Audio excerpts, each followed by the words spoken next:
and are dying for.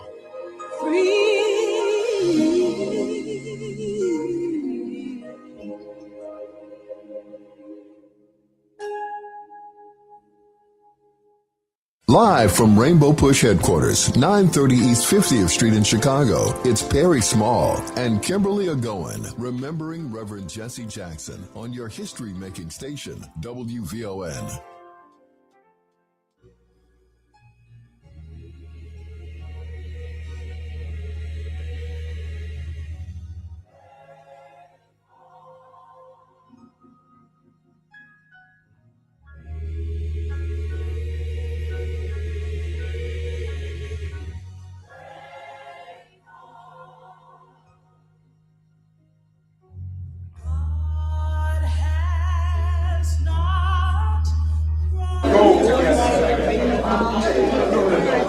Good afternoon. Good afternoon. This is WVON 1690 AM, the talk of Chicago.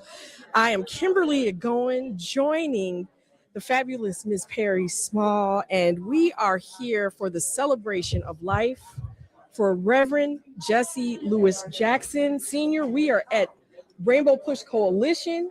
Perry, it could have not been a more beautiful day. It couldn't have been a more beautiful day, and it couldn't have been a more beautiful month. As I had said earlier in the week, it would be Reverend Jackson that would make his transition during Black History Month. Black History Month. And then on the other turn, the Trump administration says no half-staff. Yeah, it's pretty, It really is, and we're just happy. I will say this on my behalf.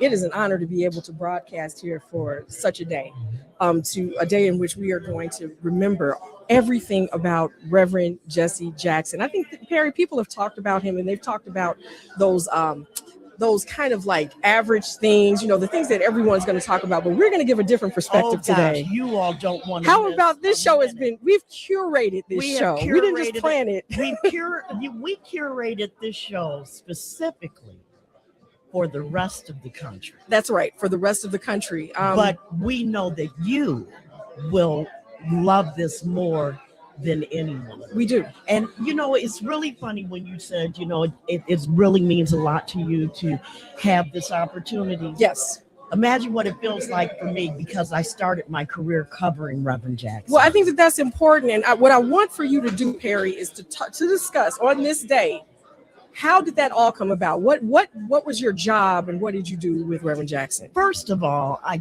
just want to say, I knew from the time I was in third grade what I wanted to do. Oh. I knew that I was going to be in media. Okay. I didn't know what, because I didn't have a face for television, didn't know a lot about radio, but I knew I was going to do something.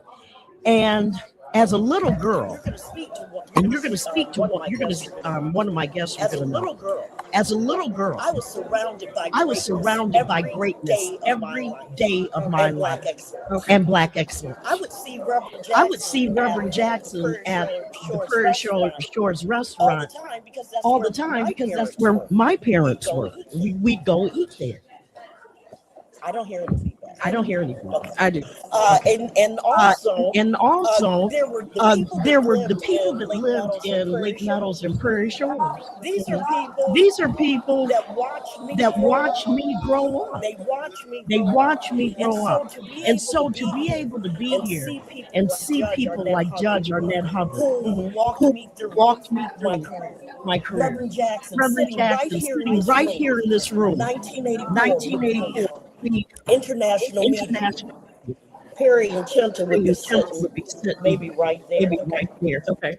And these people would be screaming at Reverend Jackson and all of them. And he'd say, Chinta, Perry, come up a little closer. Come up a little closer. Now take your question. Like that? Yeah, absolutely. Okay. Because it was important. He had for everyone, but he had a special connection to Chicago. And he had a special connection to the people that covered him. Because Chicago did not cover Reverend Jackson as a favorite son. He was covered as a nemesis. That's so interesting. I think a lot of people don't know that, because when we're having the discussion about Reverend Jackson, this is what, the one thing I would like to get across, and I think you probably agree. Mm-hmm. There were different sides to Reverend Jackson. Mm-hmm. But there's one side that I'd like to discuss, this idea that he loved to be around people. He thrived off of the love of people, especially young people. Young people. And also there is such a devoted group of people who right now, Perry, when you look around, there are gentlemen who are wearing this hat. There's a particular hat that they all have. It's like red, black, and gold. It's got RPC on the Rainbow Push Coalition. Yes. That these people have been with Reverend Jackson probably since Operation Breadbasket. Yes. He loved to be around people, and it's interesting whenever I run across someone who actually says they didn't get an opportunity to meet him. If you didn't meet Reverend Jackson because you weren't trying, exactly. There's no, if he was in your presence, unlike people today, he's not trying to run from you. He's pulling you in. He's taking pictures with you. He's giving you autographs, whether you ask for it or not. Reverend Jackson enjoyed being around people and really loved people. So I don't think it wasn't us who didn't love him. It was those people who had, it was the ones who had the power of the microphone. Yeah. They owned the station. No, they owned the media. There's no bigger media town than Chicago. Okay. I don't care if you live in New York. I don't care if you live in Los Angeles. The biggest media town in this country is Chicago, and every journalist wants to come through here at least once in their career. At least once. In Chicago. Because this is where you get your feet wet. This is, tell them Annette is working with us. Yes, Annette Flournoy. Yes, as our producer. But this is where you get the grit. This is where you have to find, if you're a journalist, you have to say, am I going to run with this pack? Or am I going to do what I'm trained to do?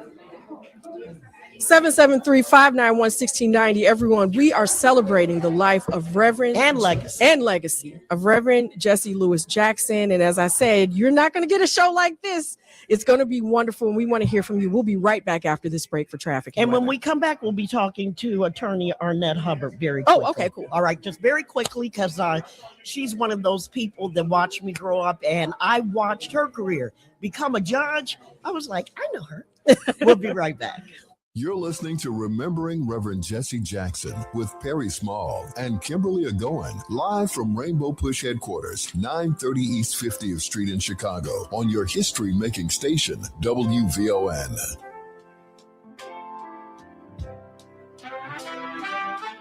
Catch Reverend Al Sharpton online at WVON.com or on the WVON app. Just click the Al Sharpton banner. Tune in every day at 12 noon for your daily dose. And if you miss it, catch the overnight replay from midnight to 3 a.m. We're keeping it real with Al Sharpton on WVON 1690. Tell everybody, Reverend Al told you personally, keep it real. Keep it real. Whatever you do, keep it real. This is a special alert to all Americans who own a vehicle with less than 200,000 miles with an auto warranty about to expire or with no warranty coverage at all. Due to a decline in the economy, CarShield is announcing a low-cost month-to-month vehicle protection plan that is now available to the public to save any driver out-of-pocket expenses on future auto repairs. Call now to find out how you can pay almost nothing for covered auto repairs. Yes, you heard that correctly. Pay almost nothing for covered auto repairs. An open phone line has been established for all drivers to call for a free quick quote.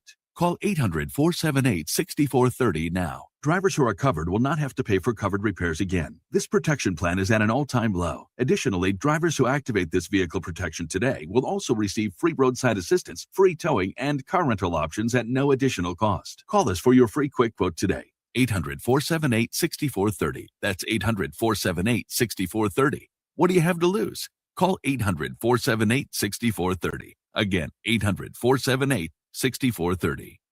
It's time to focus with Robert McKay. Quality conversation, protecting, preserving, and preparing our past, present, and future. Sunday evenings at 4 p.m. on the Talk of Chicago, 1690 WVON. Hey everybody, this is Kendall Moore, The Kendall Moore Show, getting you from your work week to your weekend each and every Friday night from 6 until 9 p.m. I get you from your work week to your weekend. Church, Tabernacle. Kendall Moore, radio for the next generation on the Talk of Chicago, 1690 AM, WVON.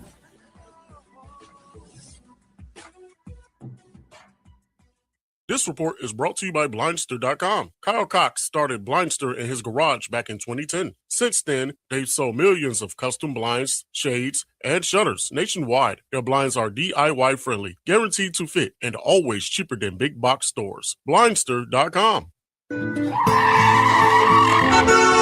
WVON traffic and weather now.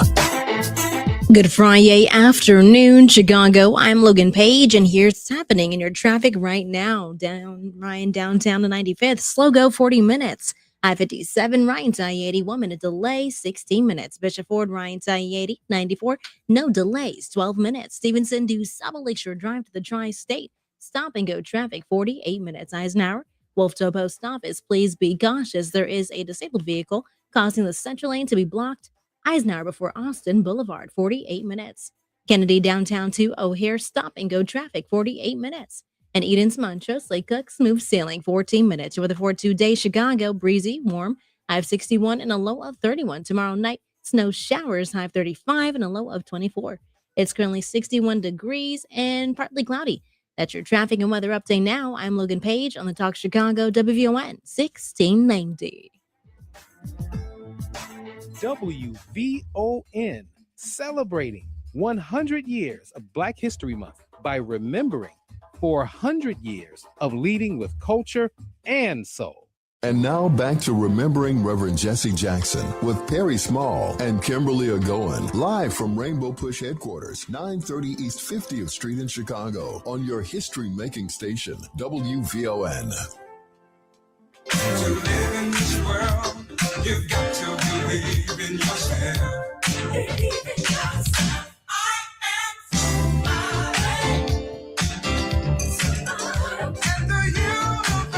Righty then, it is 3:23 on the Talk of Chicago, 1690 WVON. My name is Perry Small, and we are broadcasting live, WVON. Yes, they pulled the moss off of me. We are celebrating the life and legacy of Reverend Jesse Lewis Jackson, Sr., born in 1941 and passed this last week. And we've been talking about what a different show you're going to hear today. I'm so excited about it. And I'm sitting here, and I look up, and I see this beautiful white-haired lady that used to have, instead of just this beautiful straight bob, used to be a big, bad afro. You know, if you ever went to Push every Saturday, you had to try to get your hair up in an afro or whatever.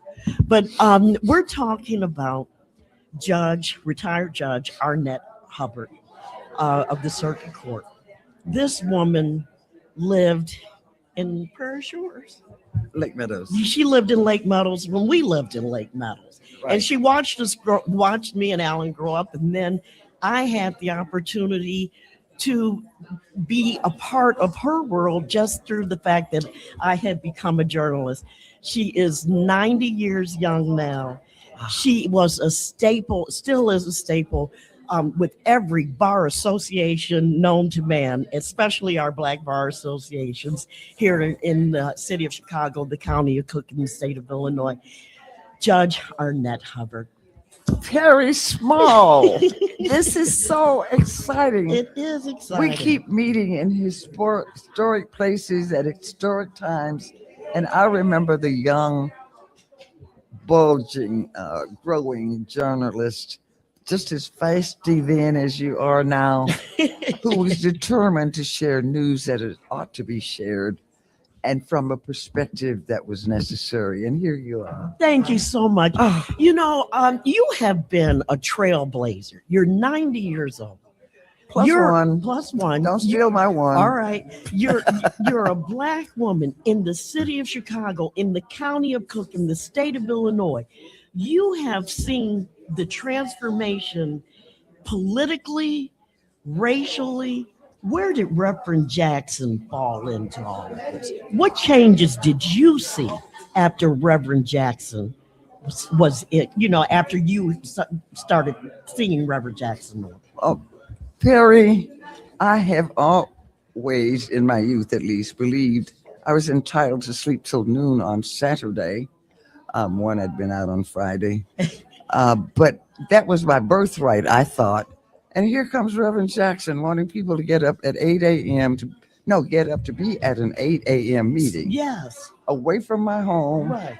And I wasn't driving, I took the bus. So that's my connection with Reverend Jackson. Of course, he had a reputation by then, worldwide. And of course, Dr. King and that period where we had touch bases. But it was at Breadbasket that I got to know him and recognize his worth to the world, to young people in particular. I was kind of young then. Yeah. So he got me out of bed, but we went to Breadbasket. It was so We tough. got I was only informed. 23. I mean, God, I would have to be a push every Saturday morning. Yes, yes. And guess And what? then the And glad I marches. was good. Glad I was there. Okay, so we marched on Jewel, we marched on the South African Embassy, we marched, but we also studied, we learned. He exposed us to greatness, his and other people at Bush. So there is not a time in my life that Jesse Lewis Jackson V was not in my life. Really? And I am grateful. I'm better for it. I share what I learned. And I hope today, like those days, I thought we were done, but we aren't. That young people will become engaged and invigorated and continue the effort, because it's still a march toward freedom. It's still a march for justice. Absolutely. It's still a march for equality in all the dimensions of our life. He has touched every part of everybody's life. I tell people all the time, I'm 66. The Civil Rights Act was signed in 1964. I always say that my generation benefited the greatest from this, because we had voices. We had books that were kids in the books looked like us. Yeah. We had leaders in the community. Like I said, I was saying in my intro, I said, I grew up around Black excellence. I saw Black excellence every day. And I saw Black excellence when I used to go to Starlight Bowl and see Mr. Jacobus. Okay. Or if I go to Collins grocery store. Yes. Or if I would go to Seaway Bay. Yes. Or if I see Alvin Boucher. Okay. Okay. And if I would see Reverend Jackson. And the thing is that all of the names that I just mentioned, you would see them here on Push every Saturday morning. Exactly. But every Saturday morning, richest, wealthiest Black men in the community. Yes. And they'd be sitting in here front row center. Oh, yes. And sharing their knowledge. Yes. That was important. Yes. Talking about pathways to financial security. But also we had leaders from every part of the community. We had Reverend Addie White. Yes. Everybody remembers Reverend Addie with love and admiration. Reverend Willie Barrow. That little warrior. Hey, we thought Push couldn't open without her. It wouldn't have. We had elected officials. We had public officials. We had school teachers, judges, lawyers. Oh, I got to mention lawyers. Else they'll be mad at me. People from all different walks of life would gather in this one place. Yes. And of course, I got to mention voting too, because Reverend Jackson was always about voting, because your vote makes a difference. Oh, he knew that. Oh yeah. And he taught it. And right here at Push, there were voter registration deputies to get people you could registered. walk in Push any day of the week and get registered to vote. Exactly.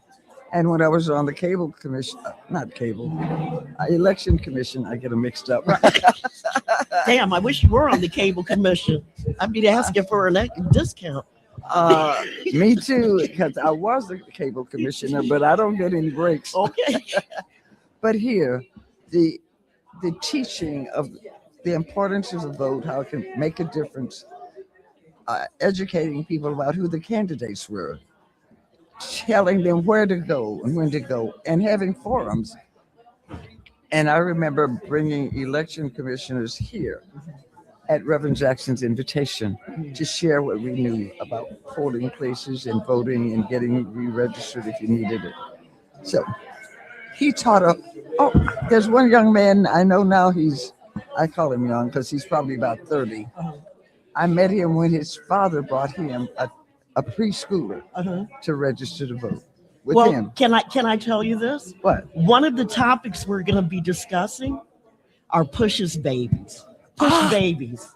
Well, I gotta remember- The push babies that went on, that were here with their parents every Saturday, went on to become veterinarians, doctors, Yes. lawyers, and even Indeed. work for Push. Yes. Yes. Yes. So And- it was always family.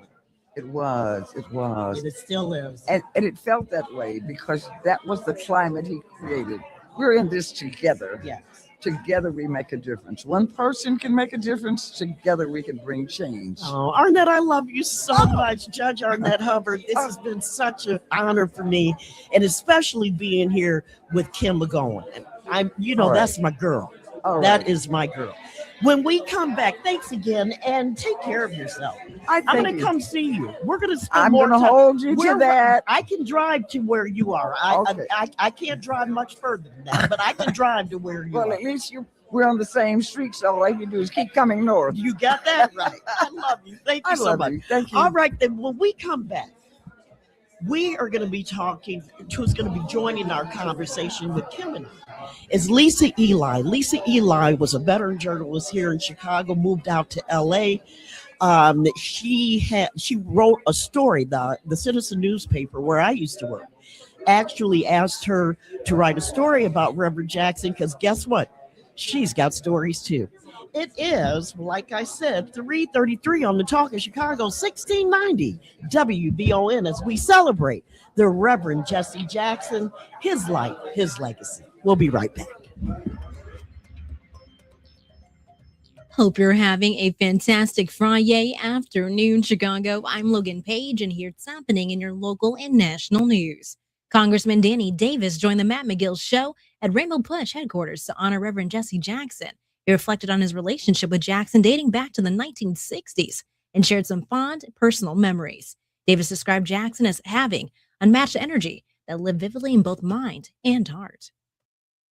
And many of us would try and emulate just talking like Dr. That's so King. funny. I mean, and sometimes we'd argue a little bit about who could sound the most like Dr. That's like funny. Dr. King. That is funny. And of course, Reverend Jackson, as he came to Chicago, he brought so much energy with him, and he maintained that energy up to almost his last moment. Yeah. Always trying, even after he was ill, trying to do something, being somewhere in his wheelchair, and thinking lucidly, and having I come here, hey, Danny, let me tell you so. We really need to be on this here because we ain't really got the kind of justice, whatever. I remember. He highlighted Jackson's lasting impact on civil rights and emphasized the importance of carrying forward his legacy, stressing that society must continue moving forward in the fight for equality and justice. In other news, WGN-TV is going through a second round of layoffs. 3 creative service employees were let go this week. One of the workers released was producer Debbie Brockman, who was detained by federal immigration agents in October while she was working. She was released by the feds the next day with no charges. Earlier this week, 9 newsroom employees were laid off, including Dean Richards, Chris Bowden, and Judy Wang. In other news, a Chicago man is found guilty of sex trafficking a teenage girl in the south suburbs. Kennard Cameron had been charged with 1 count of sex trafficking of a minor and 1 count of conspiracy to engage in sex trafficking of a minor. Prosecutors say the 40-year-old defendant recruited a 15-year-old girl to engage in sex acts in the Lansing Hotel in 2023. Cameron took a picture of the juveniles wearing lingerie and in the nude and posted the photos online in commercial sex ads. His sentencing is set for September 16th. Psychologists say Americans have a fascination with death, and the media supports that. Bree Tennis reports. Experts say exploring death is a controlled way to face your fears. Viewership of true crime TV shows and podcasts are up 42% over last year. A YouGov poll says 50% of us like to watch scary movies. Then there are yoga classes held in graveyards. And if that's not enough, the newest trend, coffin lying. That's 30 minutes in a coffin where you can meditate, which is supposed to reduce stress. I'm Bree Tennis. I'm Logan Page, and that's happening in your news now on WVON 1690. it's Rufus Williams. Every weekday morning from 7 to 9, I break down what's really going on, politics, power, and the people shaping our communities. Think of it like your morning newspaper, headlines, context, and what it actually means, so you can take it in, sit with it, and move smarter through your day. If you're part of the Roo Crew, you already know. And if you're watching on Facebook Live, the comments are a whole other show. A family reunion happening in real time. Listen live or on the WVON app, or join us on Facebook Live. It's the Rufus Williams Show, weekdays 7 to 9, right here on 1690 WVON. When you play the 7-time bingo multiplier instant ticket from the Illinois Lottery, you play with purpose. Over $1.5 million has been raised to help support Illinois Dream Fund Commission scholarships. Purchase one to help raise even more. Be smart, play smart. Must be 18 or older to play. Game odds available at IllinoisLottery.com. This Black History Month, WVON is coming with a message. Kiss My Black Past. We're partnering with adopted Chicago artist Keith David Connor, the visionary behind Black history illustrations that have inspired Chicago for years. His latest work, The Culture Proud Calendar, connects to WVON's Eracism campaign at a time when Black history and Black identity are under attack. This month, we're not just celebrating the past, we're protecting it and pushing forward. Unapologetically Black, unapologetically proud. This Black History Month, WVON doesn't just honor history, we make it. Life is busy, so getting your mammogram should be simple. At U Chicago Medicine Ingalls Memorial, we've designed the entire experience around you. Fast appointments, expert care, and now same-day scheduling at locations close to home. Don't put it off. Check it off your list. Call 708-915-6266 or visit uchicagomedicine.org/mammogram to schedule a same-day mammogram. Maria Pappas with Black Houses Matter. We're up to $385,632,000. This is 208,000 African Americans that this little WVON station has delivered $385 million to. I mean, this is newsworthy. Cook County Treasurer Maria Pappas with Black Houses Matter, Monday mornings at 11:30 a.m. on the Talk of Chicago, 1690 WVON.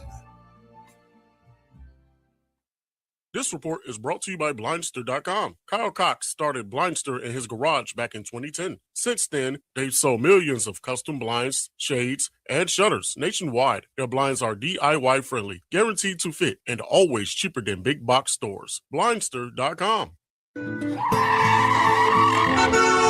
WVON traffic and weather now. Good Friday afternoon, Chicago. I'm Logan Page, and here is my traffic update. Dan Ryan, downtown on 95th. Slow go, 39 minutes. I-57, Ryan's I-80. Slow moving traffic, 16 minutes. Bishop Ford, Ryan's I-80. 94, no delays, 12 minutes. Stevenson, DuSable Lakeshore Drive to the Tri-State. Please be cautious. There is an accident. Cicero, Stevenson. 49 minutes. I-57, Ryan's I-80.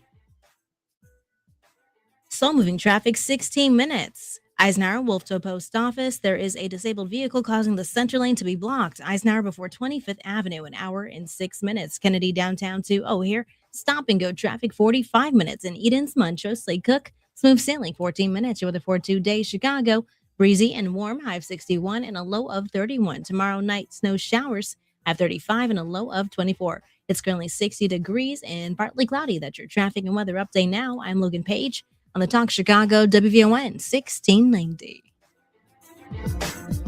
And now back to Remembering Reverend Jesse Jackson with Perry Small and Kimberly Egonwman, live from Rainbow Push headquarters, 930 East 50th Street in Chicago, on your history-making station, WVON.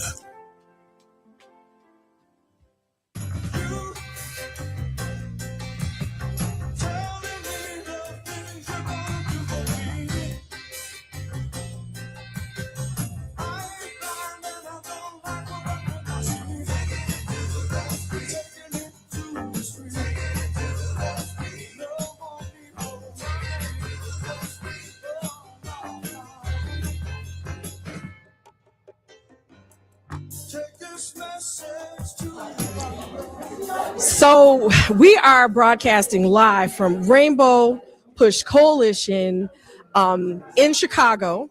We are celebrating the life and legacy of Reverend Jesse Lewis Jackson Sr. If you heard that song, and if you're someone, of course, on WVON every Saturday morning at 10 o'clock, we always were with The Push is on, The Push is on.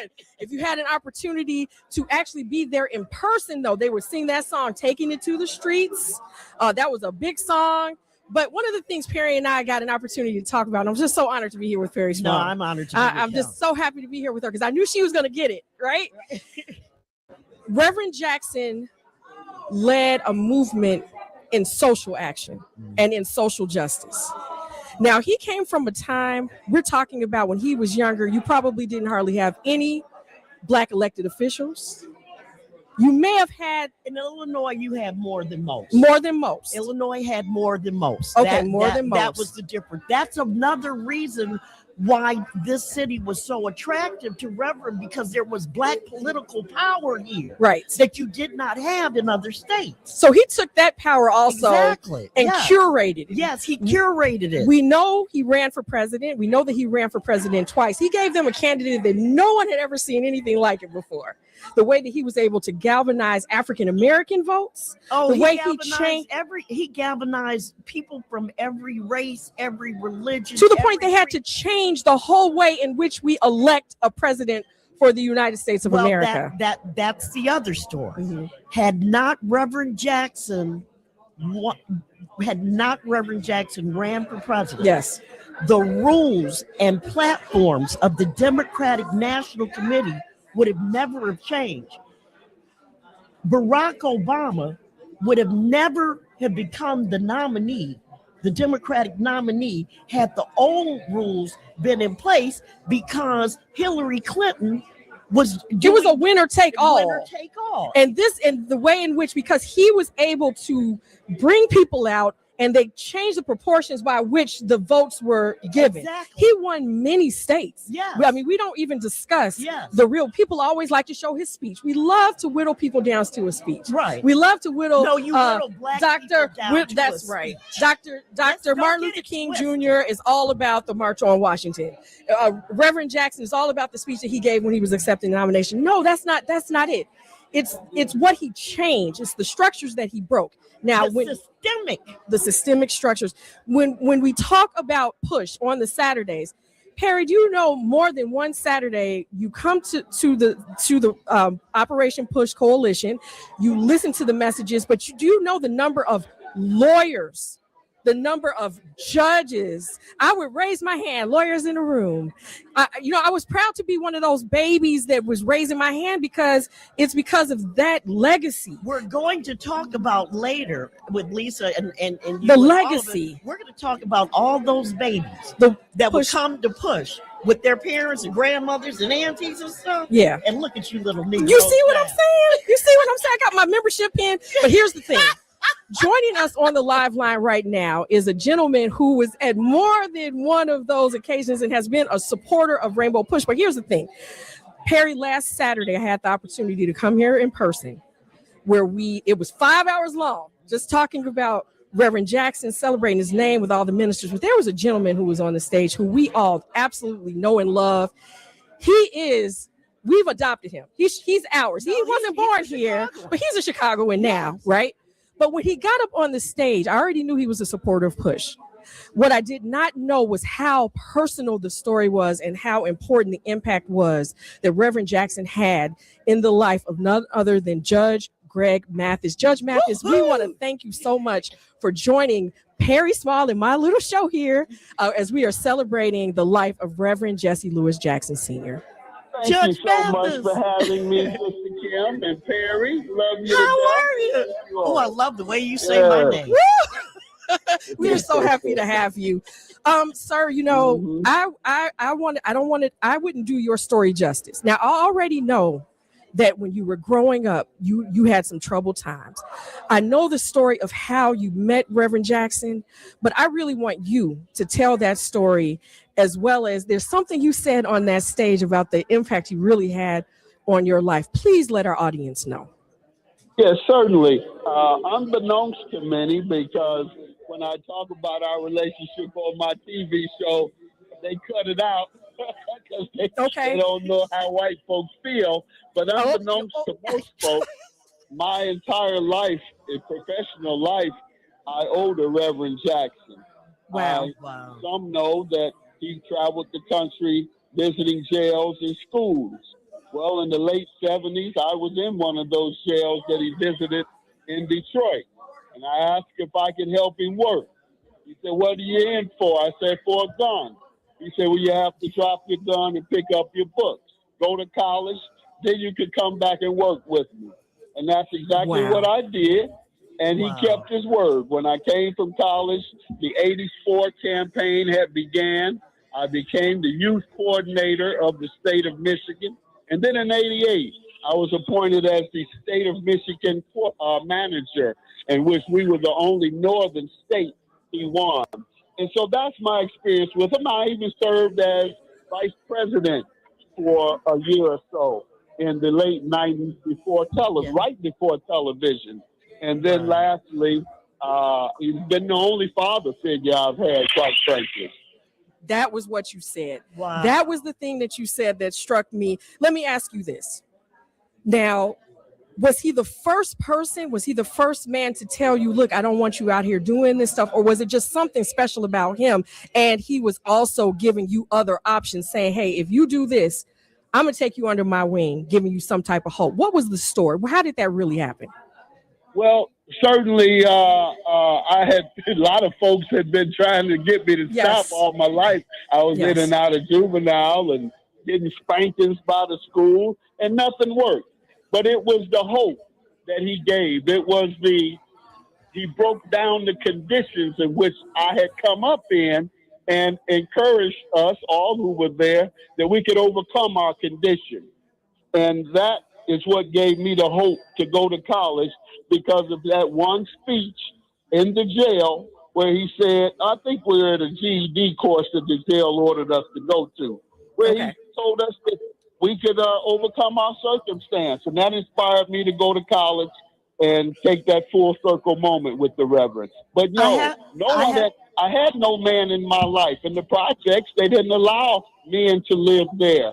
And so I had only women in the projects, and those men that used to come visit, you know how that looked. You know, that wasn't nothing special about their lifestyle that was productive. And so that's all I saw until meeting Reverend Jackson. You know, you telling that story, and you did tell that story on one of your episodes, and I was watching it. I'm retired now, and they pulled the moss off of me. But so I sit there and just watch the judge shows all day and anything ratchet. I still have some of my crackish ways. But that's anyway, right. Yeah, that's right. But anyway, when I heard you tell that story, because we were talking the story, Judge Mathis, is that everybody, even though Reverend Jackson lived here in Chicago and did such great work here, he was not covered by the media as a favorite son. So when I hear you say these things with the platform, the international platform that you have no idea. And when I heard you say that, I said, "Oh Lord, the white people gonna go crazy." But they didn't. They heard you. It's not always. See, when you think about those key movements, there's always the right person. Yeah. Everybody's not the right face for the right time. Right. Reverend was the right face for the right time. Judge Mathis is the right face for the Well, that's what I wanted to say to him. Judge Mathis, as a fellow jurist, okay? All Black History Month long, I've been wearing a particular button. And it's not the usual person. It's not Thurgood Marshall, but it is the person who was Thurgood Marshall's mentor. It's Charles Hamilton Houston. Correct. And it's important to me because he was the person who taught Thurgood Marshall what he knew. He was the person who laid the tracks for civil rights and social justice as far as getting rid of separate but equal. Yes. And very few people know about him. And I'm saying this to say the impact that he gave, he probably didn't even know it. Judge Mathis, the impact that you're giving people, you may not even know it. The way in which Reverend Jesse Jackson came and spoke to you, and he was the one person who got through to you. I know many people tried to say something, but he got through to you. I hope you know that you're doing the same thing for so many people. We're talking about Reverend's legacy. You're part of his legacy. Yes, absolutely. Yeah. Well, yeah, and the good news is that year I spent with him, I learned so much, more than I have in an entire lifetime. Quite frankly, that year I traveled to 3 or 4 cities with him a week and sat in the room, making the decisions and negotiating with folks. But beyond that, when I came to television, I decided that I would continue my work, but I would focus more on criminal justice reform. Wow. And because I knew I was inspiring brothers who were still in the street and who were in prisons. I noticed that when I began going to prisons, I'd get standing ovations from the prisoners who told me they watched me every day. And then I began getting involved in the No Bail movement and the expungement movement. And yes, mothers and sons, they tell me all the time I've helped change their lives. So that's what I did with what Reverend Jackson has given me.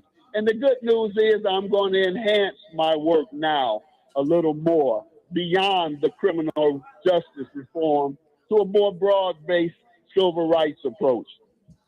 Well, we want to thank you so much for making WVON one of your stops. Just it's such an honor to talk with you. Never got a chance to really talk with you. I know. So thank you so much for coming on with us and talking about Rev's legacy, and also breaking news that you're about to really go off into civil rights. We appreciate you. Carry that torch, sir. Mathis. You're an amazing gentleman. You have a beautiful family, and thank you for standing up for the LGBTQ community. Absolutely. Thank you all for having me. Thank you. We're going to take a break. We'll see you next week here in Chicago. That's right. Absolutely. All right. Thank you, guys. We're going to take a quick break. When we come back, we'll be talking with Lisa Eli. I'm sorry, I'm saying his name incorrectly. We'll be right back here on WVON. All right, we'll be right back. You're listening to Remembering Reverend Jesse Jackson with Perry Small and Kimberly Egonwman, live from Rainbow Push headquarters, 930 East 50th Street in Chicago, on your history-making station, WVON.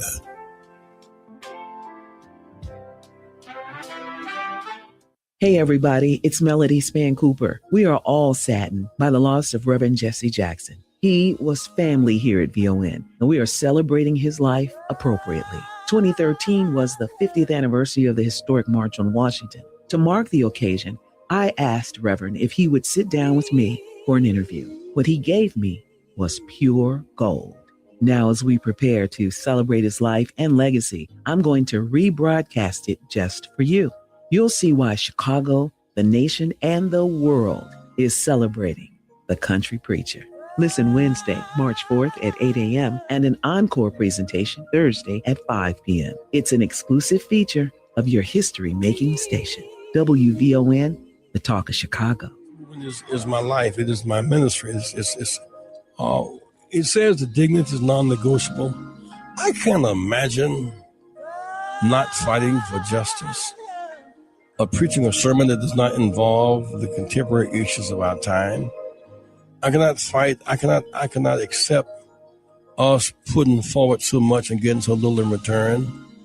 And so it has changed. It has transformed my life. It is defined my ministry, and it is in some sense defined what I find worth living and are dying for.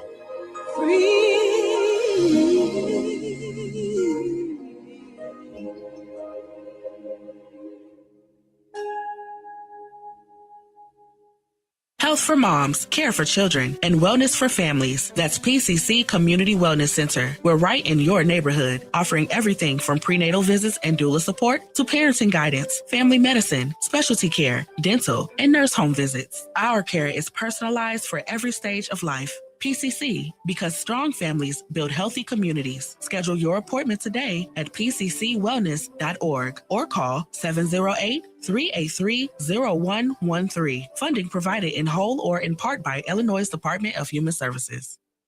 This is a special alert to all Americans who own a vehicle with less than 200,000 miles with an auto warranty about to expire or with no warranty coverage at all. Due to a decline in the economy, CarShield is announcing a low-cost month-to-month vehicle protection plan that is now available to the public to save any driver out-of-pocket expenses on future auto repairs. Call now to find out how you can pay almost nothing for covered auto repairs. Yes, you heard that correctly. Pay almost nothing for covered auto repairs. An open phone line has been established for all drivers to call for a free quick quote. Call 800-478-6430 now. Drivers who are covered will not have to pay for covered repairs again. This protection plan is at an all-time low. Additionally, drivers who activate this vehicle protection today will also receive free roadside assistance, free towing, and car rental options at no additional cost. Call us for your free quick quote today. 800-478-6430. That's 800-478-6430. What do you have to lose? Call 800-478-6430. Again, 800-478-6430.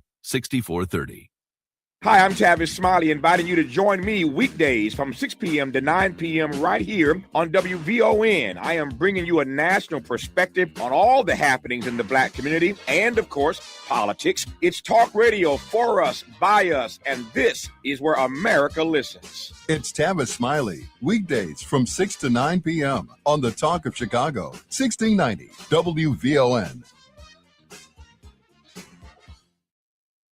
This report is brought to you by Blindster.com. Kyle Cox started Blindster in his garage back in 2010. Since then, they've sold millions of custom blinds, shades, and shutters nationwide. Their blinds are DIY friendly, guaranteed to fit, and always cheaper than big box stores. Blindster.com. WVON traffic and weather now. Good Friday afternoon, Chicago. I'm Logan Page, and here is your traffic update. Dan Ryan, downtown 95th, slow go 37 minutes. I-57, Ryan to I-80, slow moving traffic 18 minutes. Bishop Ford, Ryan to I-80, 94. Please be cautious. There is police activity causing the left lane to be blocked. Bishop Ford before 111th Street, 19 minutes. Stevenson due Saba Lakeshore Drive to the Tri-State. Please be cautious. There is an accident on the right shoulder. Stevenson before Cicero Avenue, 49 minutes. Eisenhower Wolf to Post Office, stop and go traffic 54 minutes. Kennedy downtown to O'Hare, stop and go traffic 48 minutes. And Edens, Montrose, Lake Cook, smooth sailing 14 minutes. Your weather for today, Chicago, breezy, warm, high of 61 and a low of 31. Tomorrow night in snow showers, high of 35 and a low of 24. It's currently 63 degrees and mostly cloudy. I'm Logan Page, and that's your traffic and weather update on WVON 1690. Black History Matters. We're WVON proud. And now back to Remembering Reverend Jesse Jackson with Perry Small and Kimberly Egonwman, live from Rainbow Push headquarters, 930 East 50th Street in Chicago, on your history-making station, WVON.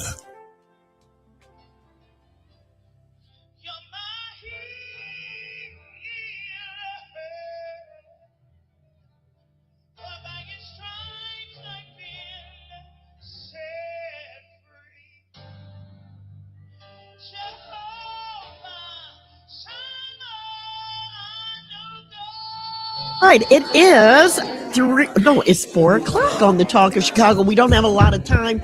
I'm just going to say, when we come back, we're going to be talking to Kwame Raoul. But Lisa Eli, who is a longtime resident of Chicago, is now residing in California. Hi, Lisa. How you doing? Hi, Lisa.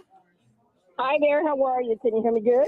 We're good. We're good. Tell our listeners, before we have to get off the air, tell our listeners what we're going to be talking about in this next hour. Well, we're going to be talking about the push babies, the SCLC babies. We're all called movement children. So we were all the babies that were being born and running around the headquarters and grew up in the movement and went to the protest marches, went to all the protest marches, and were there every Saturday morning, whether we wanted to be or not, and kind of where we're at now. I think it has a huge impact on a lot of the members and some of the early forefront people and their children, whether you believe it or not. I think a lot of times we take it for granted, but now we're living in that dream. We're doing exactly what they we're talking to you and we're talking to Kim, and both of you spent a lot of time at Push. Yes. When we come back, we have more with Lisa Eli. Guess who's in the house also? Illinois Attorney General Kwame Raoul. We'll be right back. It's 4 We'll o'clock. be right back.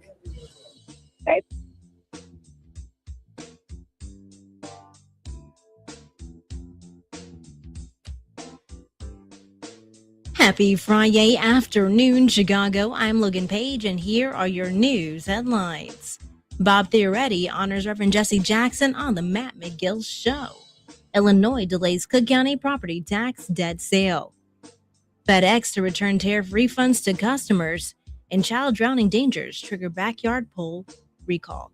National news from the Black Information Network is up next on Chicago's only urban talk radio station, WVON 1690, Berwyn, Chicago.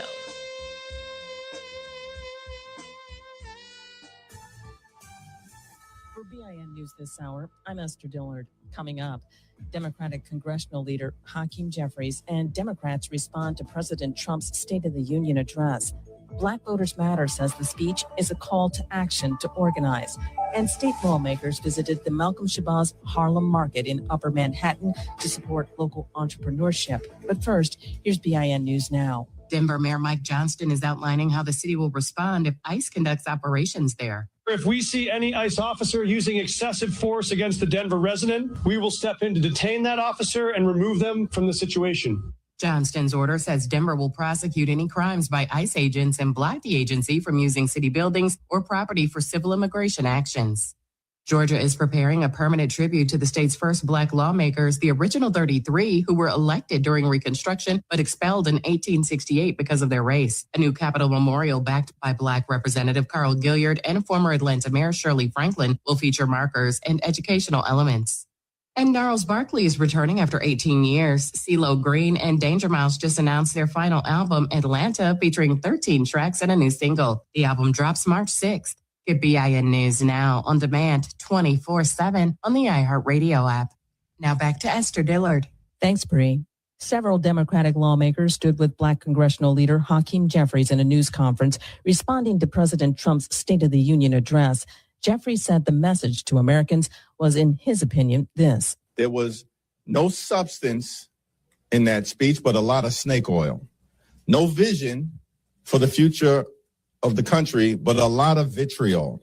There were no policy prescriptions designed to make life better for everyday Americans, but it was full of partisanship. He believes this ensured more votes for Democrats in upcoming elections. Democratic whip and Massachusetts Congresswoman Catherine Clark told reporters they're working on new legislation in light of those hopes. We're looking at an agenda that can cut child care costs to $15 a day, an agenda that cuts premiums with a permanent health care tax credit, an agenda that cuts housing costs and builds new affordable homes, an agenda that cuts utility bills by making corporate users pay their fair share.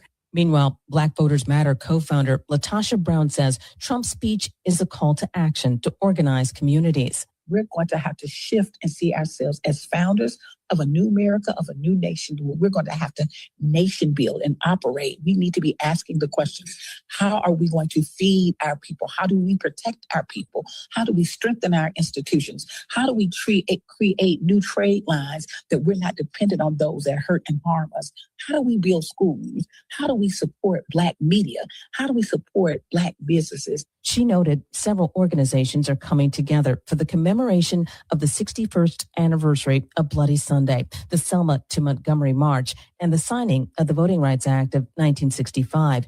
She says the weekend of March 7th will not only be a reenactment, but also an effort to organize voter campaigns across the country. To come and be with one another, to learn what are the legal strategies that we need to be doing in this moment. What are some of the organizing, the best organizing models that we can do in this moment? What are some of the things in the organizations that we need to be working with and partnering with? So we want people to come to Selma, Alabama. If you want more information, you can go to our website, blackvotersmatterfund.org. Find out some of the things that we're doing, connect with Jubilee, and come and join us. And finally, New York State lawmakers visited the Malcolm Shabazz Harlem Market in Upper Manhattan to support local entrepreneurship and cultural commerce. The event, attended by members of the Black, Puerto Rican, Hispanic, and Asian Legislative Caucus, aimed to promote small businesses in Harlem's historic marketplace. Stay informed, stay connected, and subscribe. Follow BIN News This Hour wherever you get your podcasts. I'm Esther Dillard, where the Black Information Network means Black News First. 1690 WVON remembers the Reverend Jesse Louis Jackson Sr. Beautiful. Proud. I must be respected. I must be protected.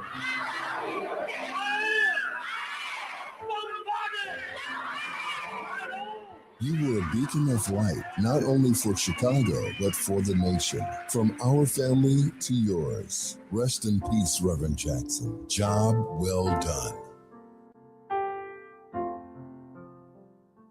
Do you owe $10,000 or more to the IRS like Mark? I've been doing home remodeling for 30 plus years, but the economy crashed. I wound up losing my home, losing my job, and on top of that, owing the IRS a ton of money.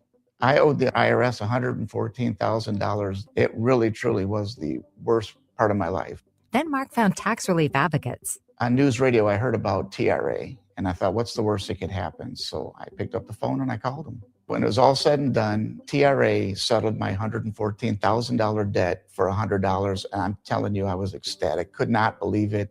Would recommend TRA to anyone. If you owe 10 or even hundreds of thousands of dollars to the IRS, don't lose hope. Do what Mark did and call TRA for a consultation. But TRA did. They gave me a second chance, and I'm forever grateful. Visit TRA.com or call 800-575-8935. 800-575-8935. That's 800-575-8935.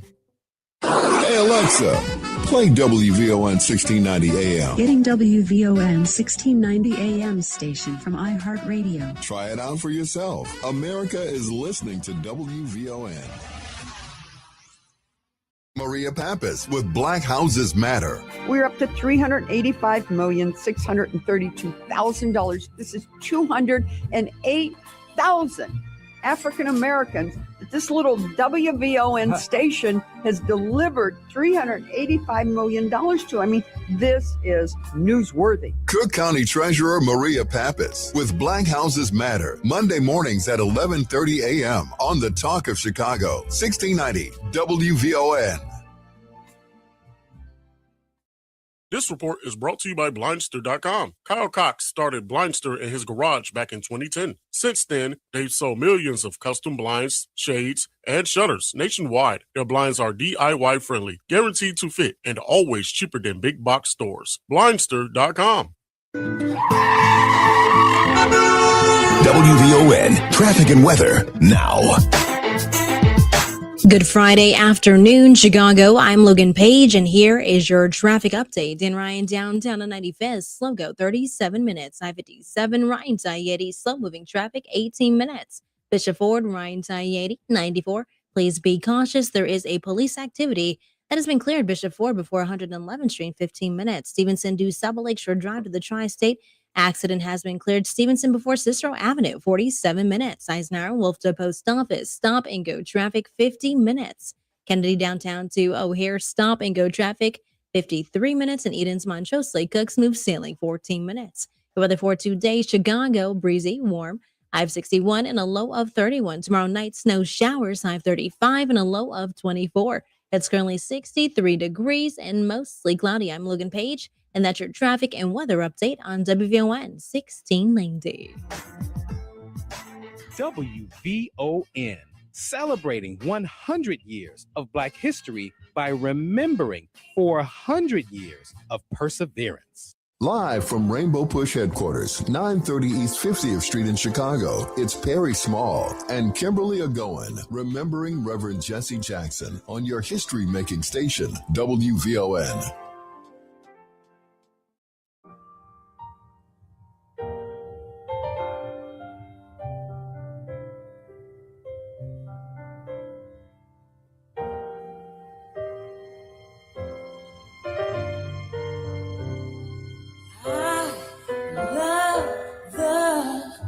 The Lord,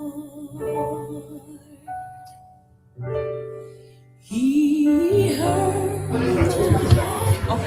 It is a celebration today, you all. It is such a celebration here at Rainbow Push Coalition. I am attorney Kimberly Egonwman with Perry Small and Kim Egonwman. I'm so happy to be here with you. Well, I think we're keeping our promise. We said we were curating a show. Yes, right.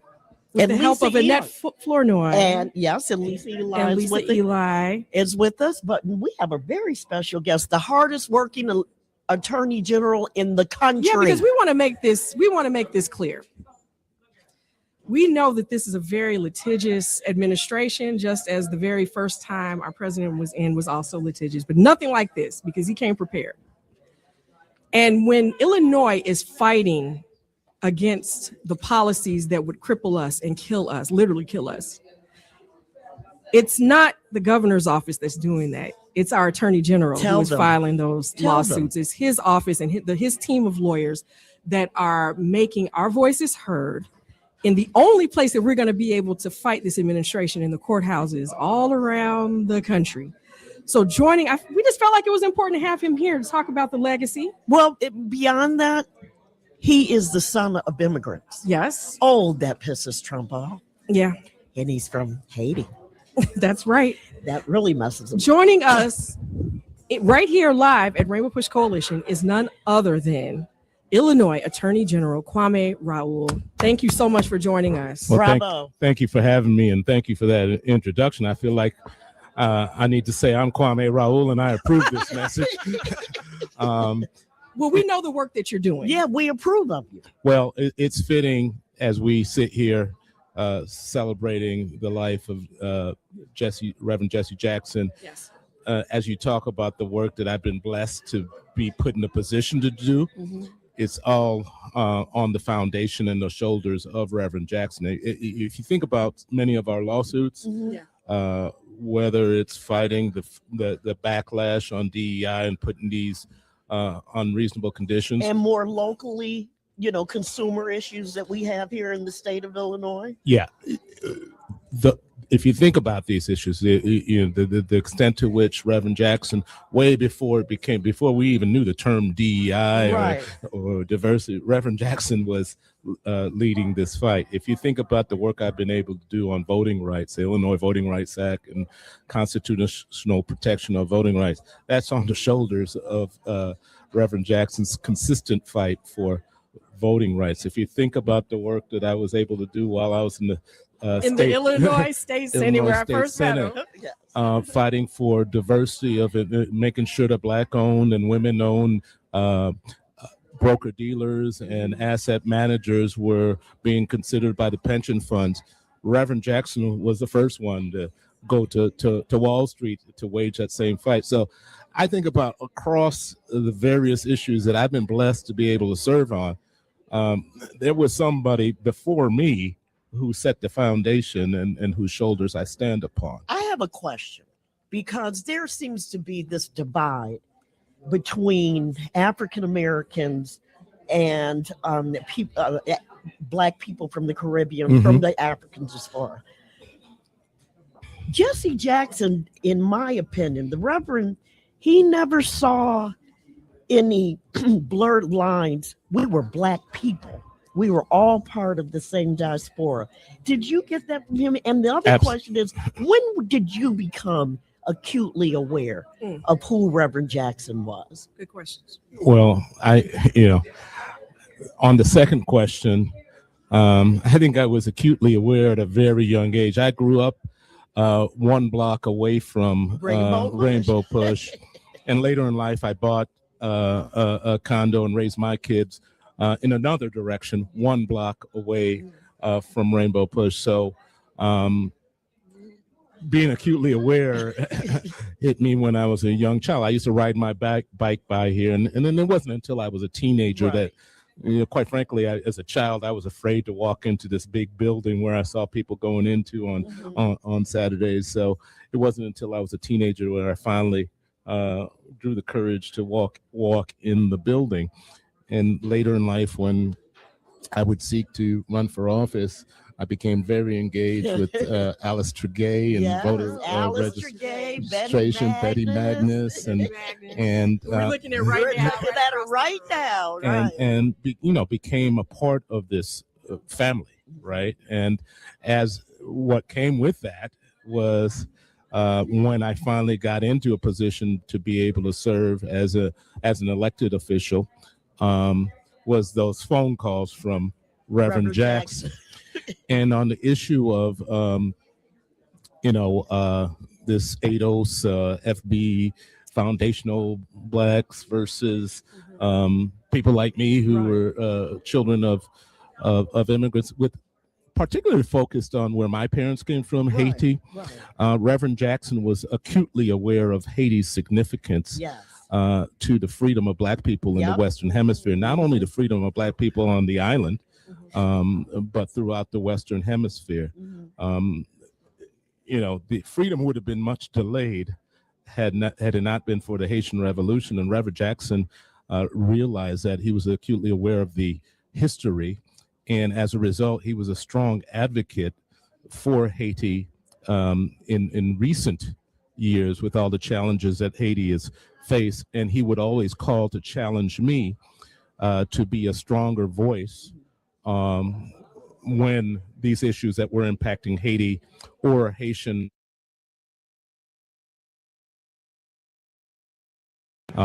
He would always call me and say, "You're not using your voice enough." So let's talk about that. Let's talk about that, because I'm thinking back to Reverend Jackson. I mean, his lifetime spanned, there were major changes, right? But I would say, this is just me personally, toward the beginning of his life, when black elected officials were few and far between, and when we put people in office from our community, it's almost like they knew what their marching orders were, and they knew what we needed them to do, et cetera. Now, because we're all on the same level, none of us had nothing. And that's the reason why. But as some of us get more comfortable than others, and things feel a little better than others, et cetera, you cannot always guarantee that just because someone looked like us, they're going to fight on our behalf. So let me ask you this: with what you are doing with your position, are you doing everything possible that you can do with your position to make sure to fight on behalf of what's happening with our people? I sure the hell feel like I am. But that said, what Reverend Jackson always reminded me of is you can do more. Okay. So I had several milestone achievements. Reverend Jackson would call on the heels of those, not to necessarily say congratulations. Right. You say, okay, now that you've done that, we got to do this next thing. The other thing is, when can I come in your office? We got to talk. Oh, no. He would summons me here. I need you here this Saturday, right? Okay. Wow. And I would, honestly, sometimes, I'd get a call from Betty or from Alice or from a variety of people saying, I got Reverend Jackson on the phone. And I'm like, oh man, we used to get those calls and be on. What do I have to do now? I knew it wasn't a call to just say hi. Congratulations or hi, but it was a call to action. Well, Attorney General, look, we want to thank you so much, because you haven't even had a chance to visit with the family. Yeah. So we thank you for making this your first stop. And we thank you for sharing how you are taking part in that legacy with what the work that you're doing. We appreciate you so much. Well, I appreciate you all, and I appreciate the Jackson family for having shared Reverend Jackson with all of us. Yeah. We're going to take a break right now, and when we come back, we're going to have more discussion. And Lisa Eli, we're going to talk about the children from the movement. I love this segment. We'll be right back. You're listening to Remembering Reverend Jesse Jackson with Perry Small and Kimberly Egonwman, live from Rainbow Push headquarters, 930 East 50th Street in Chicago, on your history-making station, WVON.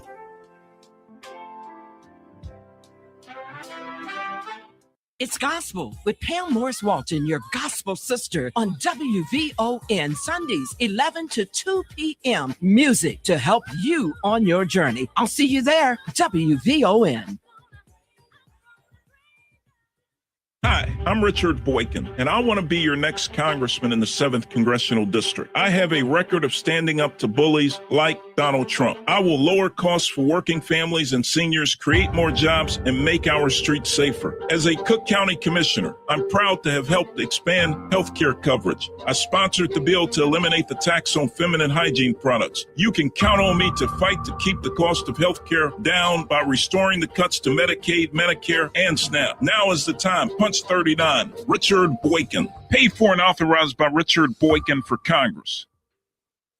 Coverage varies by plan. View contracts and exclusions at endurancewarranty.com. If your car is out of warranty, one major repair bill could wipe you out. Just ask Ludacris. Car breakdowns can wreck your wallet. Without Endurance, a worn-out timing belt could cost you $1,700. A busted transmission, that's $4,000 easy. An engine meltdown, $7,000. But if you've got Endurance, you could never pay out of pocket for a car repair again. With Endurance, your car's most expensive parts are covered. Plus, you pick the mechanic you trust to do the work. With Endurance, your rate stays the same no matter how many claims you file. If your car is under 20 years old, Endurance has you covered with unlimited miles. Plus, your plan includes 24/7 roadside assistance anywhere in the country. Choose the name Ludacris trusts, Endurance. Right now, get $300 off any plan, plus a year of elite benefits, a $2,000 value, free, all backed by a 30-day money-back guarantee.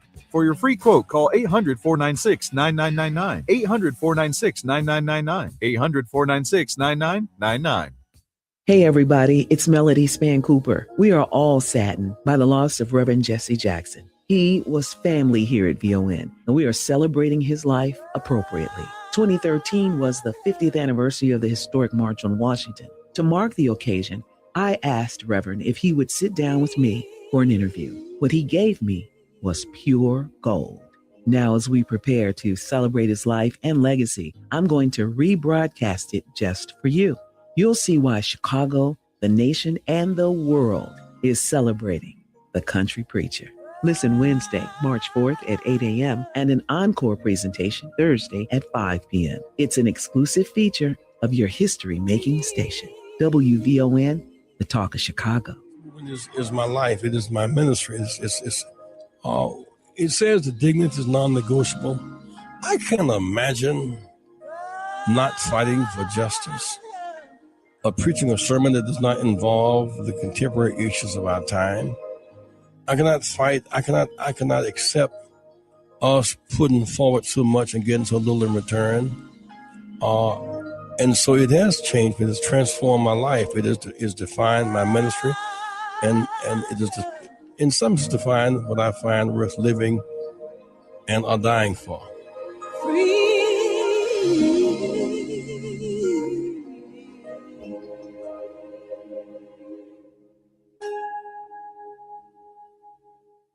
Protect your money and build your wealth. Sundays at 3 p.m., hosts and owners of Top & Top Insurance Agency, Clydell and Betty Top, teach you about protecting your assets, 401ks, annuities, life after retirement, the differences and benefits of life insurance, and they take questions. Their advice can enhance your financial future and your legacy. Call for a free WVON financial consultation, 773-881-8110. Tune in Sundays at 3 p.m. to protect your money and build your wealth. Powered by Top & Top Insurance Agency.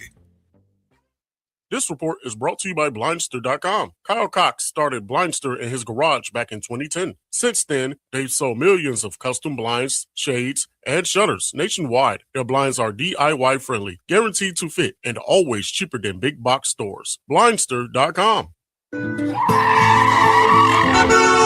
WVON traffic and weather now. Good Friday afternoon, Chicago. I'm Logan Page, and here is your traffic update in Ryan downtown and 95th. Slow go, 42 minutes. I-57, Ryan to I-80. Slow moving traffic, 17 minutes. Bishop Ford, Ryan to I-80, 94. 2-minute delay, 15 minutes. Stevenson to South Lakeshore Drive to the Tri-State. Solid traffic, 49 minutes. Eisenhower, Wolf to Post Office. Stop and go traffic, 51 minutes. Kennedy downtown to O'Hare, 49 minutes, and Eden's Montrose Slay Cook, smooth sailing, 14 minutes. Over the 4-2-day Chicago, breezy, warm, high of 61 and a low of 31. Tomorrow night, snow showers, high of 35 and a low of 24. It's currently 64 degrees and partly cloudy. I'm Logan Page, and that's your traffic and weather update on WVON 1690.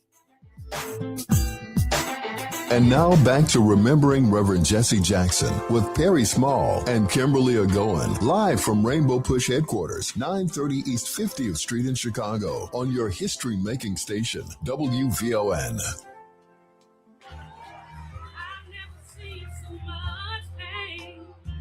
We have the faith for now.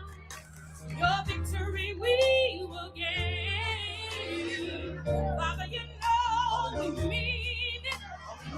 There's no more heart of stone. We're ready for your power. Now the sin is gone. Father, can you hear me now? Father, can you hear me now?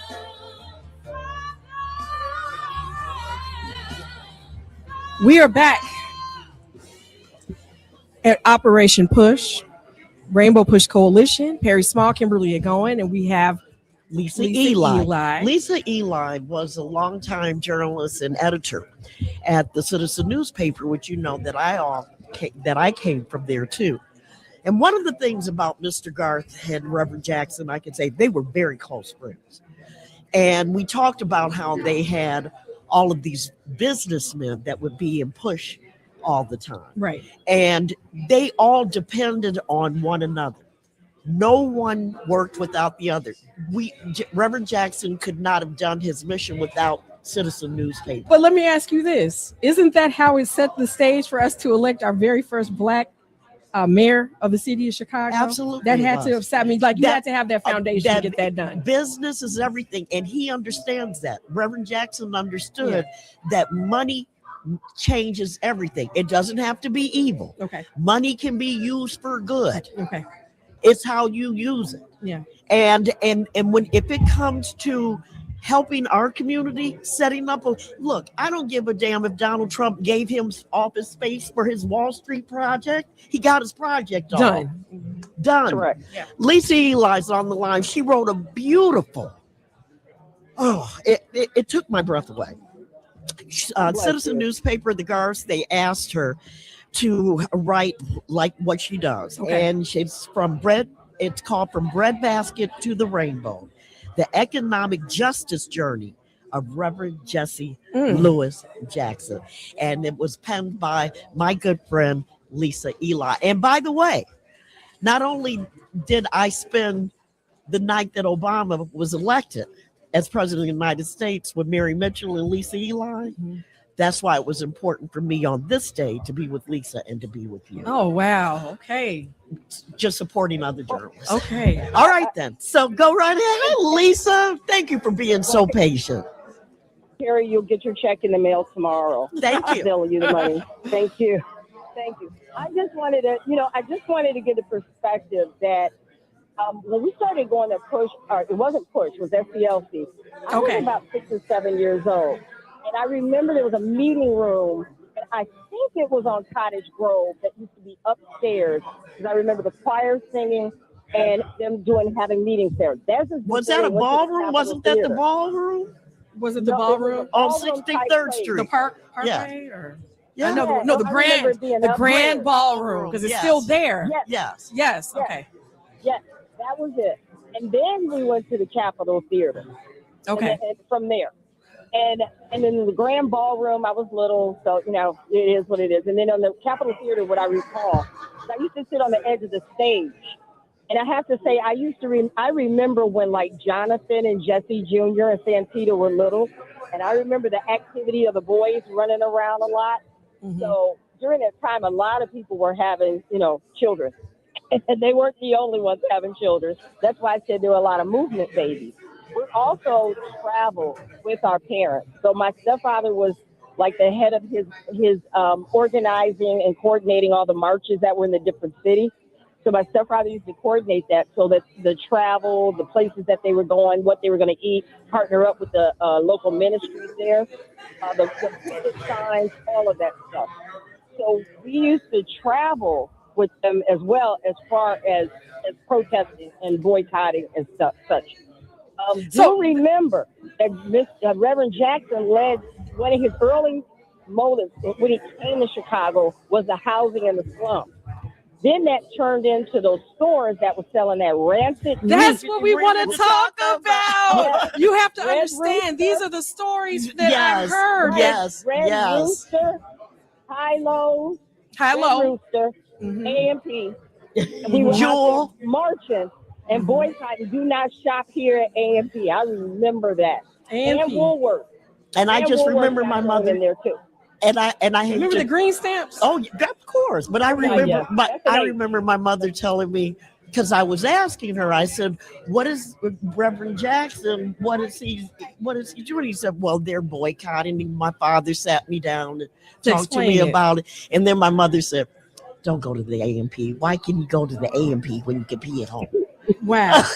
Wow. but when we talk about that activism, and I think that when we talk about that activism, this idea of getting people together to say, if you will not treat us right, we will not spend another dollar with you. And for it to be successful in that way, these are the things that I know Reverend Jesse Jackson from. We got to take a break. And we're talking the late 60s. They started SDLC here in 66. I think it was more around 68, right before King died, when they kind of transitioned to the Capitol Theater, and then King died in April of 1968.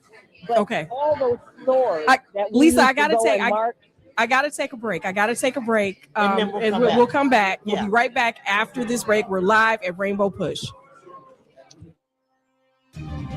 Hope you're having a fantastic Friday afternoon, Chicago. I'm Logan Page, and here's what's happening in your local and national news. Bob Fioretti joined the Matt McGill Show at the Rainbow Push headquarters to honor Reverend Jesse Jackson, reflecting on the privilege of knowing him and their shared belief in the importance of education. He highlighted Jackson's lifelong commitment to empowering communities through learning and opportunity. Family is just so privileged to know the Jackson family. We are honored. And a lot of it goes back to Jesse Jr. I was the president of the Historic Pullman Foundation. He was the congressman in that area. A lot of things that we see in the development that happened on the South Side is his doing, and it's coming. It's all reaching the type of understanding now that would never have happened. And I think through Congressman Jackson, through the Reverend, I mean, we believed in education as a way to lift everybody. Fioretti recalled spending time with Jackson at both formal and informal events, noting the close bond of his own family shared with Jackson and his wife, and expressed that his family is heartbroken by Jackson's passing. In other news, Illinois lawmakers have postponed Cook County's property tax debt sale from March to December 2026 to allow more time for reforms. Interest on the outstanding debts will also be paused during the delay. The move aims to align state law with a 2023 Supreme Court ruling requiring leftover proceeds from tax sales to be returned to homeowners. Critics warn that the delay could leave county officials exposed to lawsuits and stall much-needed changes. In other news, FedEx announced it will return any tariff refunds it receives from the federal government to the customers and shippers who originally paid the costs. The move follows a Supreme Court ruling that struck down key import taxes imposed during the Trump administration, leaving over $150 billion in collected tariffs potentially refundable. FedEx filed a suit in the U.S. Court of International Trade to claim these refunds, but noted that the process for requesting and issuing them will depend on future guidance from the government and the court. And child drowning dangers are triggering the recall of thousands of above-ground swimming pools 48 inches tall or higher. Jim Roop has more. The pools are made by a company called Everjoy, based in China and sold on Amazon. The U.S. Consumer Product Safety Commission says a compression strap that wraps around the outside of the pool over the vertical support poles can act as a foothold. And that can allow a child to climb in even if the ladder's been removed. A free repair kit's being sent to owners, but until it arrives, they're being told to make sure kids cannot access the pool without supervision or to drain it completely. I'm Jim Roop. I'm Logan Page, and that's happening in your news now on WVON 1690. Hey, baby! I'm your Magnolia Blues man, Sir Henry Cheatham, inviting you to join us Mr. Big Stuff, tell me. On WVON 1690 for some real American music and culture. Here on Classic Blues and R&B. Check us out Saturday, 11 p.m. until 2 a.m. on WVON and Classic Blues and R&B. Coverage varies by plan. View contracts and exclusions at endurancewarranty.com. If your car is out of warranty, one major repair bill could wipe you out. Just ask Ludacris. Car breakdowns can wreck your wallet. Without Endurance, a worn-out timing belt could cost you $1,700. A busted transmission, that's $4,000 easy. An engine meltdown, $7,000. But if you've got Endurance, you could never pay out of pocket for a car repair again. With Endurance, your car's most expensive parts are covered. Plus, you pick the mechanic you trust to do the work. With Endurance, your rate stays the same no matter how many claims you file. If your car is under 20 years old, Endurance has you covered with unlimited miles. Plus, your plan includes 24/7 roadside assistance anywhere in the country. Choose the name Ludacris trusts, Endurance. Right now, get $300 off any plan, plus a year of elite benefits, a $2,000 value, free, all backed by a 30-day money-back guarantee. For your free quote, call 800-496-9999, 800-496-9999, 800-496-9999. Every Friday at 3 p.m., I step behind the mic with one mission: to cut through the noise. I'm David Seaton, WVON's only conservative voice, and trust me, I'm not here to tell you what you want to hear. I'm here to tell you what you need to hear. I'm unapologetically conservative, proudly anti-progressive, and I don't deal in feelings, I deal in facts. If you're looking for sugar-coated opinions, this isn't your stop. But if you want the truth, straight, no chaser, pull up a chair. The David Seaton Show, Fridays at 3 p.m. on the Talk of Chicago, 1690 WVON.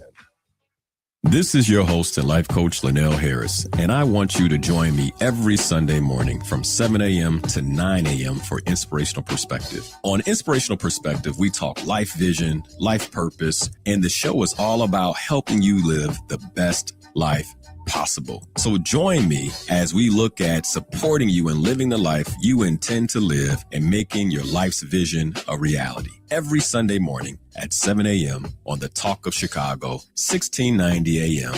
WVON.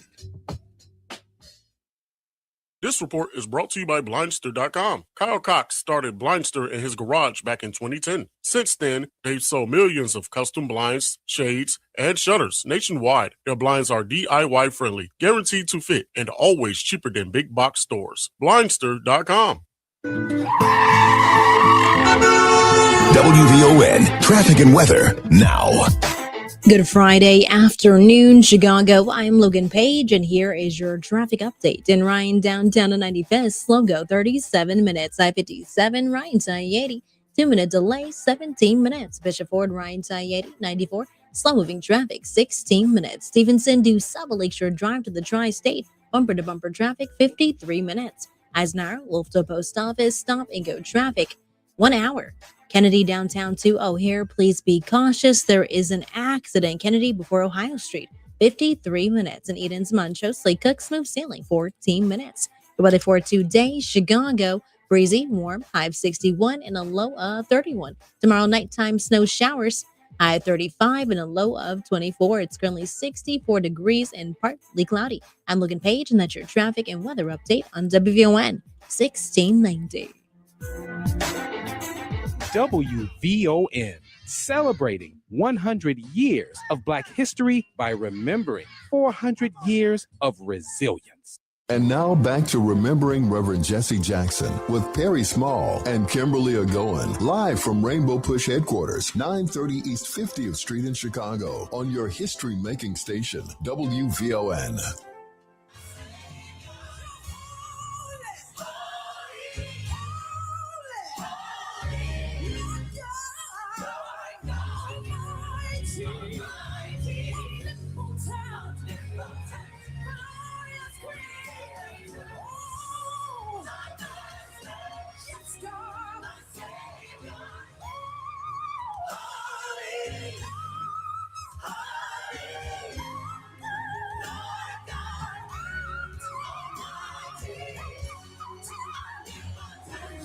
And we are celebrating the life of Reverend Jesse Louis Jackson, Sr. here at Rainbow Coalition. We are live at Rainbow Push. Kimberly Egonwman with Perry Small. I wanted to hear some music that was like celebratory.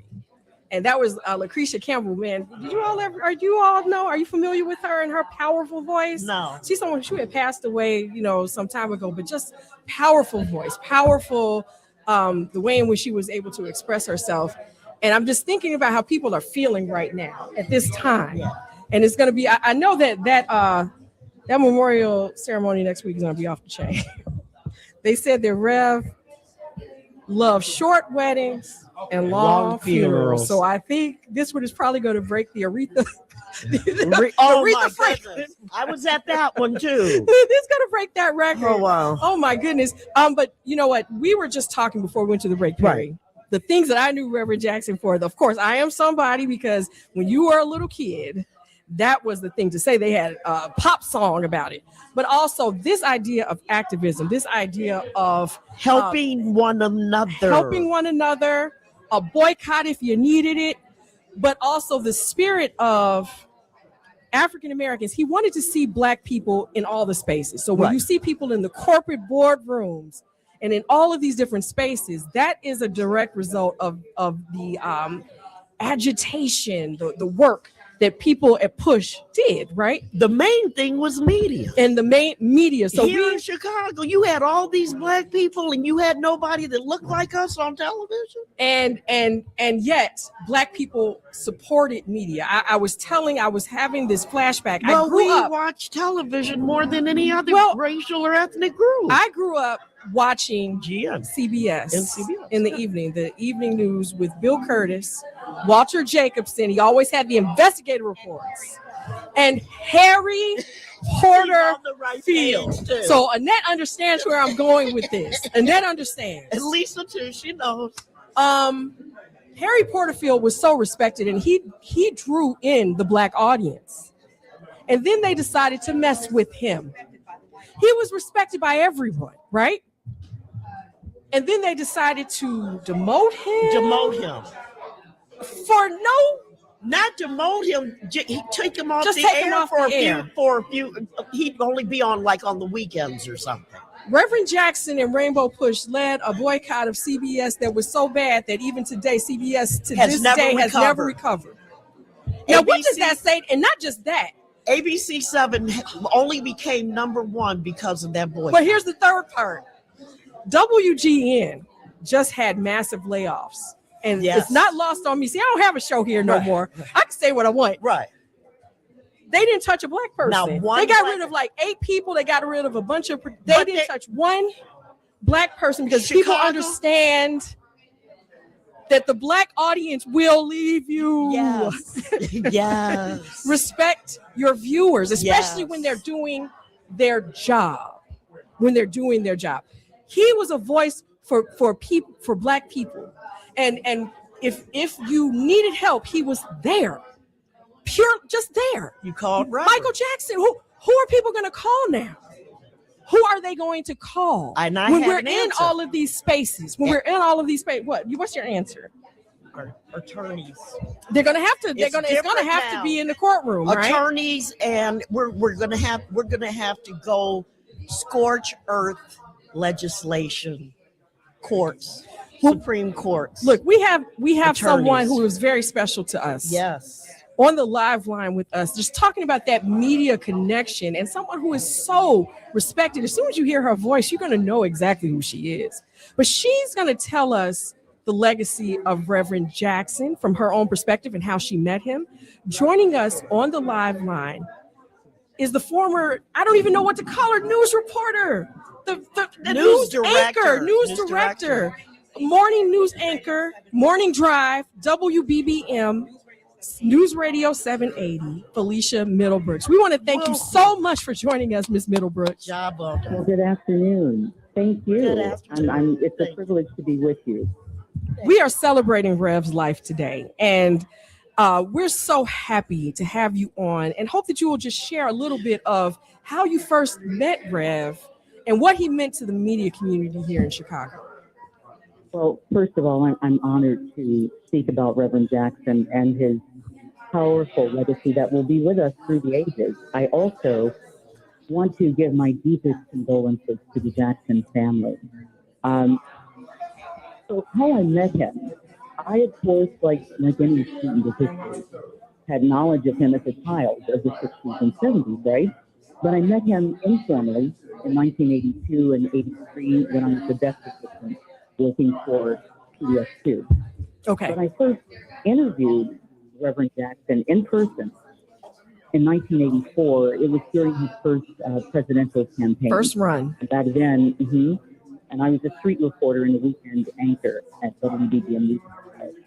And then I covered him again in 1988 for his return to the presidential campaign, the second run.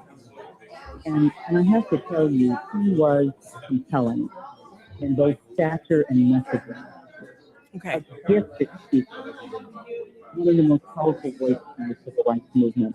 And if you were lucky enough to spend time with him, then you began to see his other character traits emerge. And what I mean by that, I'll just share this story. I remember hanging out at Push with several other Black journalists following an event. I don't remember what the event was at the time. And we were all sitting around the table listening to him speak and, share his wisdom on various topics. And we would ask him questions, and he would give us powerful answers. And I remember him telling us as Black journalists, always be excellent. Excellence is not a panacea, he would say, but it is a deterrent to discrimination. And that resonated with me. My impression of him was he was an empath. He was keenly and painfully aware of injustice wherever it occurred, whether it was in America or whether it was global. And I want to be clear about something. Okay. He didn't just help Black people. Remember, he headed the Rainbow Push Coalition, so that encompassed everybody. And he helped anybody who was disenfranchised or downtrodden. You may remember that he was sort of like a freelance negotiator, mediator. When he won, do you remember when he won the release of U.S. citizens? I mean, it was much to the chagrin of the Bush White House. They weren't happy with him, but these were people who were Americans who found themselves incarcerated and in really sticky situations in foreign lands. I think it was the late 90s when he was able to win the release of 3 POWs from what we then called Yugoslavia, and he brought them back home safely. It was like once he identified a problem, or when he was made aware of one, he was both eloquent and intentional when he articulated the need for solutions. And the end game was always the same. The objective was always the same. He was about taking corrective measures. Hold on with me. We got to take just a quick break. We're going to come right back on the other side. We're talking with Alicia Middlebrooks here at a celebration for the life of Reverend Jesse Jackson Sr. You're listening to Remembering Reverend Jesse Jackson with Perry Small and Kimberly Egonwman, live from Rainbow Push headquarters, 930 East 50th Street in Chicago, on your history-making station, WVON.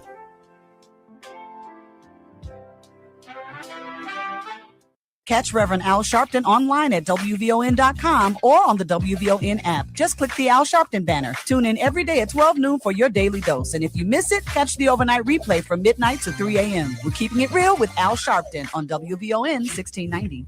Tell everybody, Reverend Al told you personally, keep it real.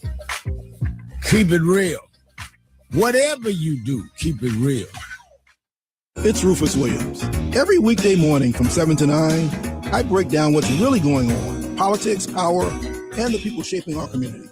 Think of it like your morning newspaper, headlines, context, and what it actually means, so you can take it in, sit with it, and move smarter through your day. If you're part of the Roo Crew, you already know. And if you're watching on Facebook Live, the comments are a whole other show. A family reunion happening in real time. Listen live or on the WVON app. Or join us on Facebook Live. It's the Rufus Williams Show, weekdays 7 to 9, right here on 1690 WVON. Robin Kelly grew up behind the register in her dad's grocery store. so she knows what it means when the same groceries cost more each week. Under Donald Trump, corporations get tax breaks, loopholes, and a green light to price gouge. Families get higher grocery bills, higher childcare costs, high healthcare premiums. It's Trump's economy. Corporate profits first, people last. In Congress, Robin Kelly's been fighting back. Robin took on insurance companies to lower drug costs. She wrote the law extending Medicaid for new moms to a full year because cutting care after 60 days was just wrong. And now Robin Kelly is running for Senate with a people over profits agenda. Medicare for all, so healthcare isn't a ripoff. Cap on childcare costs so families can work. And crack down on corporate price gouging so you're not punished at every turn. People over profits. Robin Kelly for U.S. Senate. I'm Robin Kelly, Democrat running for U.S. Senate, and I approve this message. Paid for by Robin Kelly for Senate. Have you checked out WVON's digital streaming network, Bond TV? It's everywhere on Roku, Apple TV Plus, Amazon Fire, on the WVON app, and at VON.TV. Bond TV. It's cultural content on purpose. Greetings, WVON family. It's your brother and friend, Bomani Obadelli. And your boy, Malcolm Weems. Join us on Sunday evenings for a new exciting show, The Streets Are Talking. We're going to bring you politics, finance, and all the things that matter to you. It's all about the community. And the money. Sunday nights on WVON won't be the same. It's going to be live. Check us out. Every Sunday evening at 6 p.m., The Streets Are Talking. This report is brought to you by Blindster.com. Kyle Cox started Blindster in his garage back in 2010. Since then, they've sold millions of custom blinds, shades, and shutters nationwide. Their blinds are DIY friendly, guaranteed to fit, and always cheaper than big box stores. Blindster.com. WVON traffic and weather now. Good Friday afternoon, Chicago. I'm Logan Page, and here is your traffic update. In Ryan, downtown on 95th, slow go 39 minutes. I-57, Ryan to I-80, slow moving traffic 17 minutes. Bishop Ford, Ryan to I-80, 94, slow go 14 minutes. Stevenson due South Lakeshore Drive to the Tri-State. Please be cautious. There is bumper-to-bumper traffic 51 minutes. Eisenhower, Wolftoe Post stop is stop and go traffic 49 minutes. Kennedy downtown to O'Hare. Please be cautious. There is an accident on the right shoulder. Kennedy before Ohio Street, 53 minutes. And Eden's, Montrose, Lake Cook, smooth sailing, 14 minutes. Weather for 2 days, Chicago, breezy, warm. I-61 and a low of 31. Tomorrow night, snow showers. I-35 and a low of 24. It's currently 64 degrees and partly cloudy. I'm Logan Page, and that's your traffic and weather update on WVON 1690. At WVON, Black History is 365, 24/7. Celebrate. Live from Rainbow Push headquarters, 930 East 50th Street in Chicago, it's Perry Small and Kimberly Egonwman, remembering Reverend Jesse Jackson on your history-making station, WVON.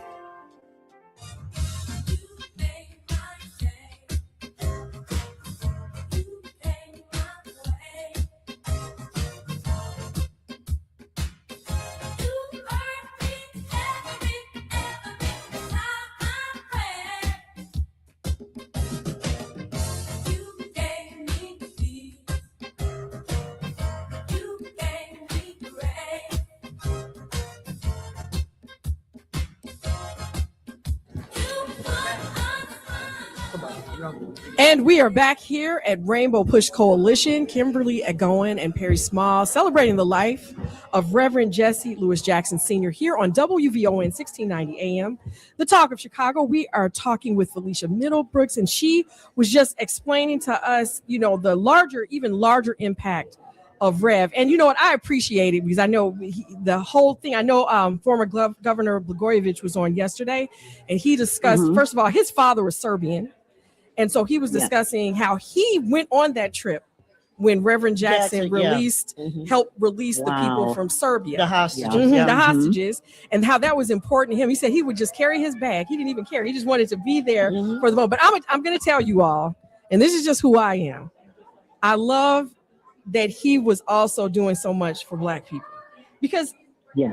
All we got is each other. I mean, I'm just like, I don't think that we fully really recognize. It's like people have to keep showing us over and over again that all we've got. But today, if you do something for Black people, then you're against everyone else. But who decided that? The white people. But we don't have to fall into that. Well, though, we right? no, Do we? we don't have to fall into it.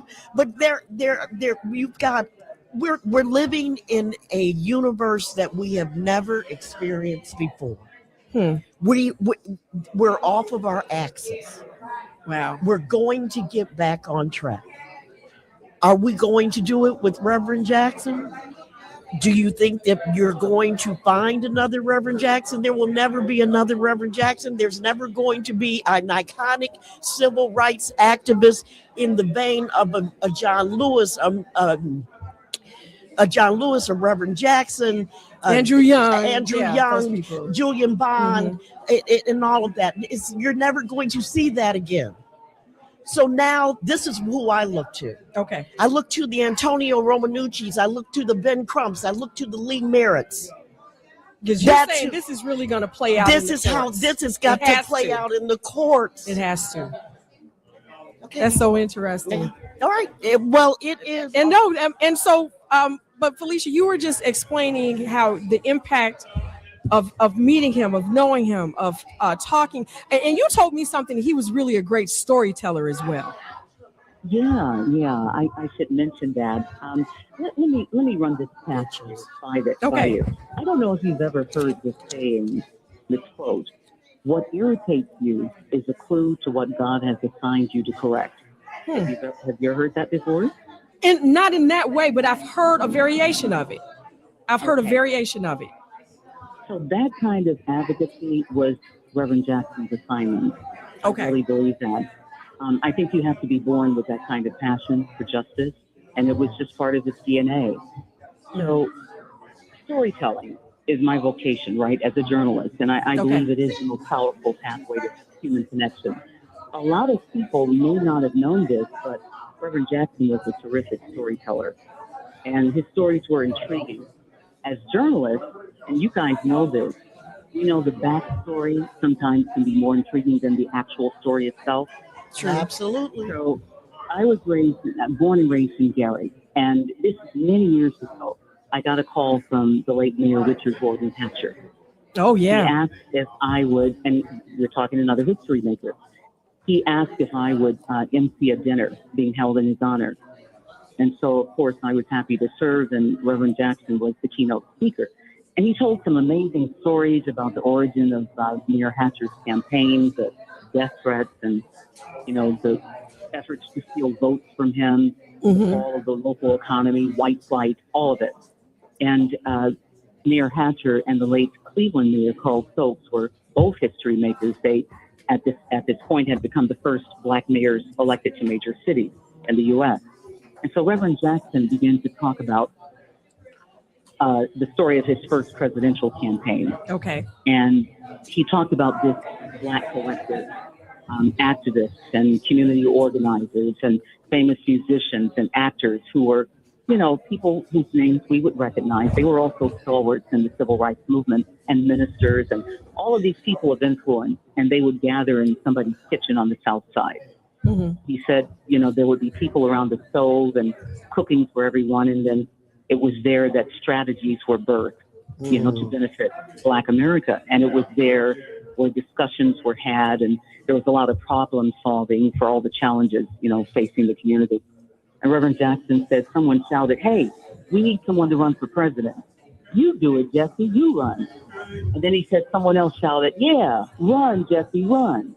And oh my God, that's the slogan. And that's Jesse, the story. run. I have that button. And that was to become his official presidential campaign slogan, which he used in '84 and again in 1988.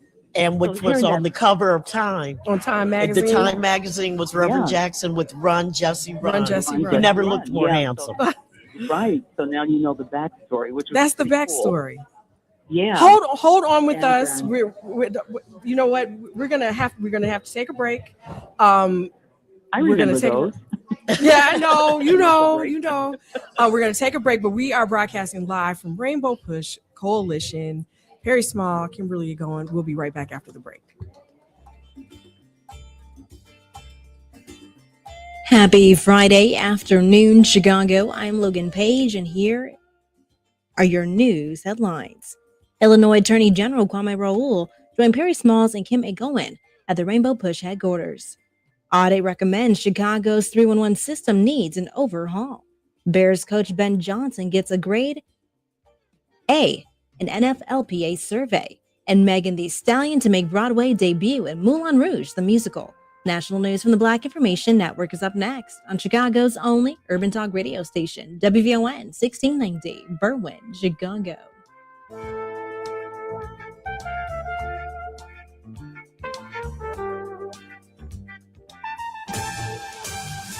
For BIN News this hour, I'm Esther Dillard. Coming up, Democratic congressional leader Hakeem Jeffries and Democrats respond to President Trump's State of the Union address. Black Voters Matter says the speech is a call to action to organize.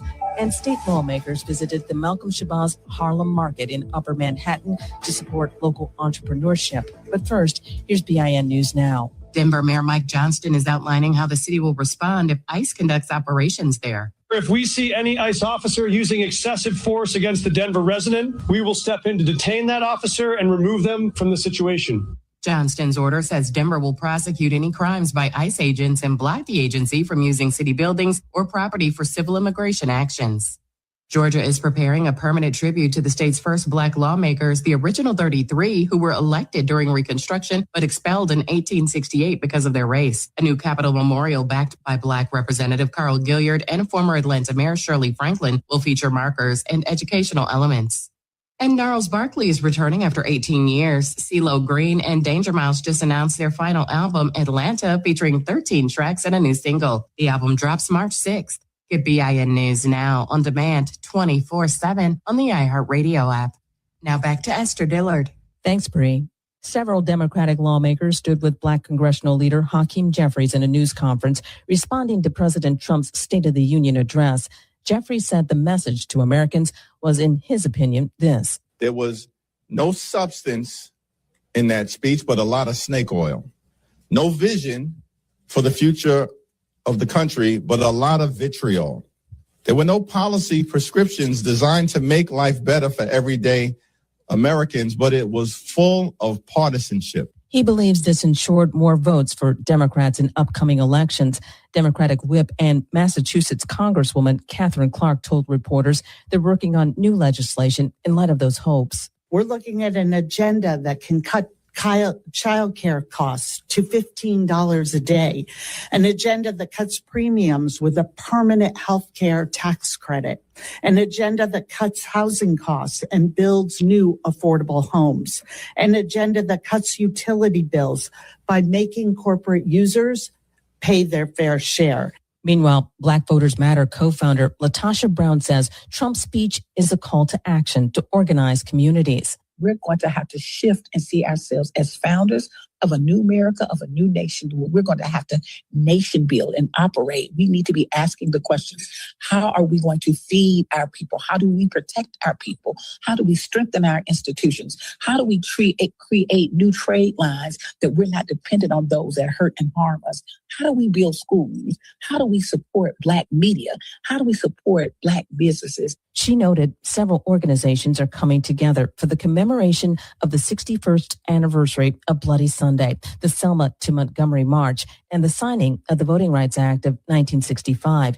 She says the weekend of March 7th will not only be a reenactment, but also an effort to organize voter campaigns across the country. To come and be with one another, to learn what are the legal strategies that we need to be doing in this moment. What are some of the organizing, the best organizing models that we can do in this moment? What are some of the things in the organizations that we need to be working with and partnering with? So we want people to come to Selma, Alabama. If you want more information, you can go to our website, blackvotersmatterfund.org. Find out some of the things that we're doing, connect with Jubilee, and come and join us And finally, New York State lawmakers visited the Malcolm Shabazz Harlem Market in Upper Manhattan to support local entrepreneurship and cultural commerce.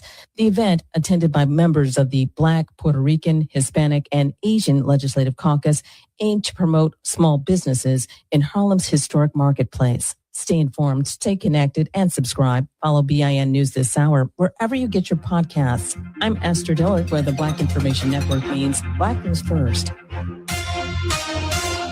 1690 WVON remembers the Reverend Jesse Louis Jackson Sr. Black, beautiful, proud. I must be respected. I must be protected.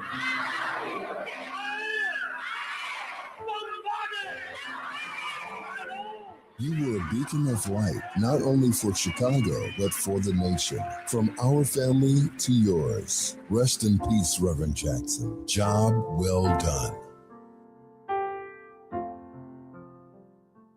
Every family deserves care close to home. At PCC Community Wellness Center, we offer prenatal visits, doula support, family medicine, specialty care, parenting support, nurse home visits, and more, all personalized for you. PCC, because strong families build healthy communities. Visit pccwellness.org or call 708-383-0113. Funding provided in whole or in part by Illinois Department of Human Services. I'm Rufus Williams. Watch the new episode of Bound and Woven, where I sit down with a woman whose story shook this city and moved the nation. Anjanette Young, author of Past the Pain, joins me for a raw and honest conversation about trauma, accountability, and what it really takes to rebuild your life when the system fails you. This is an easy conversation, but it's necessary. Join me for Bound and Woven, streaming now on Vine TV, which you can catch on Roku, Amazon Fire, Apple TV Plus, the WVON app, or simply go to von.tv. One caring adult can change a young person's entire future. This Saturday on the Community Health Focus Hour, host Carl West will discuss the power of mentoring. Hear from community leaders who are doing the work, building youth organizations that support, guide, and uplift young people and families across our neighborhoods. Learn how investing in our youth and our future through mentoring creates confidence, opportunity, and generational change. Listen on WVON and Facebook Live. The Community Health Focus Hour, Saturdays at 1 p.m., powered by the Urban Health Initiative of U Chicago Medicine at the forefront. This report is brought to you by ComEd, powering lives. Here's a great savings idea. Did you know you've got the power to manage your energy? Yep, from usage alerts to energy savings programs and more. ComEd has all kinds of ideas to help you gain control over your energy cost. Find out more at ComEd.com/energy savings. WVON traffic and weather now. Good Friday afternoon, Chicago. I'm Logan Page, and here is your traffic update. In Ryan, downtown on 95th. Stop and go. Traffic 35 minutes. I-57, Ryan's I-80, 3 minute delay, 18 minutes. Bishop Ford, Ryan's I-80, 94. Slow go, 13 minutes. Stevenson due Saba Lakeshore Drive to the Tri-State. Bumper to bumper traffic, 54 minutes. Eisenhower, Wolf to Post Office. Stop and go traffic, 50 minutes. Kennedy downtown to O'Hare. The accident has cleared. Eisenhower at Ohio Street. Kennedy downtown to O'Hare. Stop and go traffic, 51 minutes. Eisenhower, Wolf to Post Office, stop and go traffic, 51 minutes. Stevenson due Summer Lakeshore Drive to the Tri-State, bumper to bumper traffic, 53 minutes. And Eden's Muncho, Slate Cook, Smooth Sailing, 15 minutes. Weather for today, Chicago, breezy, warm, high of 61 and a low of 31. Tomorrow night, snow showers, high of 35 and a low of 24. It's currently 64 degrees and partly cloudy. I'm Logan Page, and that's your traffic and weather update on WVON 1690. WVON, celebrating 100 years of Black history by remembering 400 years of perseverance. Live from Rainbow Push headquarters, 930 East 50th Street in Chicago, it's Perry Small and Kimberly Egonwman remembering Reverend Jesse Jackson on your history-making station, WVON. There's no pain, Jesus can't feel, no hurt he cannot heal. All things work. And we are live broadcasting at Rainbow Push Coalition for a celebration of the life and legacy of Reverend Jesse Louis Jackson Sr. I'm Kimberly Egonwman. Of course, Perry Small. We've got Perry Small. You know what, Miss Middlebrooks, we've got Felicia Middlebrooks on the line. We want to thank you so much for joining us. We really appreciate you coming on and talking with us about Rev's legacy. My pleasure. My pleasure. And we want you also to let everyone know how to keep in touch with the work that you're doing right now. Well, right now I'm still working. I left BBM about 6 years ago to run my production company full time, and it was at the height of COVID, so I had to pivot and edit some plans. Right now, I have a compelling library of online courses designed to teach global genocides in Rwanda and Tasmania, Sudan, Armenia, Namibia, Bosnia, and the Holocaust. And I'm going to be launching some online courses in a few months on personal and professional development to help people get going on their jobs, and and so that they can get promotions and learn how to negotiate and learn corporate culture and things like that they never taught us. Plus, I'll be doing a podcast down the line and some documentary filmwork. All right. Well, that is fabulous. Thank you so much for joining us, Felicia Middlebrooks. I have always been one of your biggest fans, and you have the best voice still in radio. Just the best voice. We appreciate you so much for coming on with us. And thank you for all that you're doing for the community. Thank you. Thank you. And you know what? As we're at this visitation, we have got so many people who are coming through. We wanted to make sure that we were flexible, getting people to come on and share their reflections. Sitting next to me is a gentleman who I had the privilege of meeting. He's not going to even remember this. When then State Senator Barack Obama accepted the nomination to become the Democratic nominee for president. In Denver, Colorado, I had an opportunity to meet the gentleman who was sitting next to me, but I knew of his reputation. I knew of his scholarship many years before that. Joining us to talk about the life and legacy is none other than Dr. Michael Eric Dyson. Thank you so much, sir, for joining us here. Yes. Thank you for having me sitting here with these legends over here. I know. So, sir, first and foremost, what did Reverend Jackson mean to you? Oh, he was an incredible role model, mentor, inspiration. I first met him in 1984 when he was running for president for the first time. And they stopped through Knoxville, Tennessee, where I'd been a student at Knoxville College. I was then a student at Carson Newman College. But I said the prayer that morning. It was on Easter Sunday morning. And he preached about an extended crucifixion. And he was talking about Ronald Reagan and his assault upon poor people. And I met him briefly then. He would never remember. But 5 years later, I was teaching at Chicago Theological Seminary in 1989. Wow, I didn't know that. His son, Jesse Jackson Jr., was my student. Wow. So they were looking for a writer for his book. And I ain't never wrote a book at that point. And Junior, recommended me to his father. And I went over and had dinner at the house in 89, and we were thick as thieves since then. Michael Eric Dyson, one of the things that I remember about Reverend Jackson, and like I said, being a Chicagoan and who my father was, I knew Reverend Jackson before my my professional career began. But isn't it amazing the careers that were launched because of Reverend Jackson? I mean, man, when you think about it, not only individuals, which are numerous, but think about it. Without what he did with Nike, that wouldn't have gone up. Without what he did with the automobile industry, that wouldn't have gone up. What he did on Wall Street Capital, that wouldn't have happened. And then the way in which he challenged Anheuser-Busch and Kentucky Fried Chicken and CBS. The range of the man's There was ministry. no black franchisees. Oh, if you were come on. black, you couldn't own a franchise. And he opened the door for all of that. he's going to have to be gone for a while for people to understand just how deep and profound his impact was. I mean, nobody that expansive, that deep, that profound with that kind of impact. As Jay-Z said, never been a brother this good, this long to do what he did and to survive and to transform the culture as he did.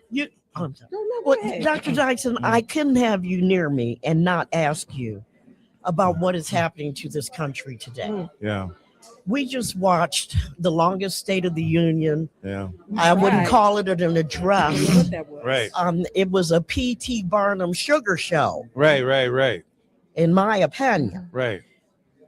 Where do we ever recover from this? We will. Because we're looking, because it looks like people are like, well, who's going to be the next Jesse Jackson? Right. Al Sharpton, he's in a whole different business now. He's a businessman. Mm. Who do we look for these messiahs? Do we continue to look for messiahs, or do we look from within and we start fighting them with our dollars? Yeah, well, I think we do both. Look, Reverend Jesse Jackson mentored the Reverend Al Sharpton. Right. And so he gave him a role model and set the die that was cast. And so he is his most prominent and significant mentee who is now on the national stage. So there's no question about that. But the other part of your question is absolutely true, that we've got to find multiple resources, streams, and figures in different ways. Because it's not like when Reverend emerged in 1968. You know, the secularization of America means the decentering of the Christian ministry as the source for leadership. Businesses have now arisen, the political class.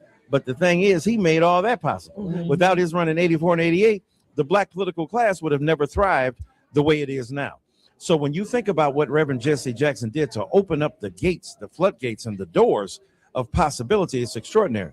And he would have been opposed to this orange apparition, this vicious, dim-witted demagogue who continues to try to arrest us with his manifest unintelligence. This man is proud to be unmolested by enlightenment. And the people who are complicit with him out here, you know, he's look, I know Damon Wilson just died too from Sanford and Son, but I'm thinking about you, big dummy. Big dummy.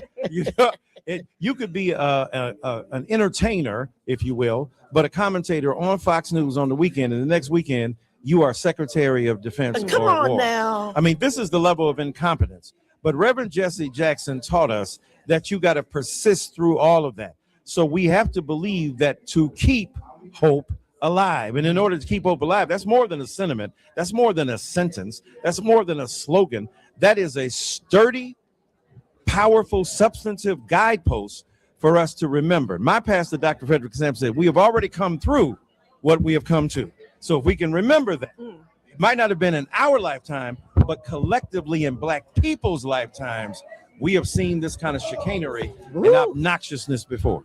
I would tell you to drop the mic, but we need that microphone for the rest of these interviews. Thank you, Dr. Doc, we Thank appreciate y'all. you so much. WVON. Yes. Still the place. You know, Dr. Jackson had a show on VON. Come on, man. You know when I didn't know he was teaching. You know when I got fired. Oh, which time, Perry?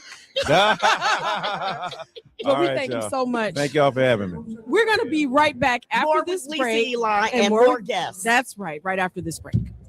You're listening to Remembering Reverend Jesse Jackson with Perry Small and Kimberly Egonwman, live from Rainbow Push headquarters, 930 East 50th Street in Chicago, on your history-making station, WVON.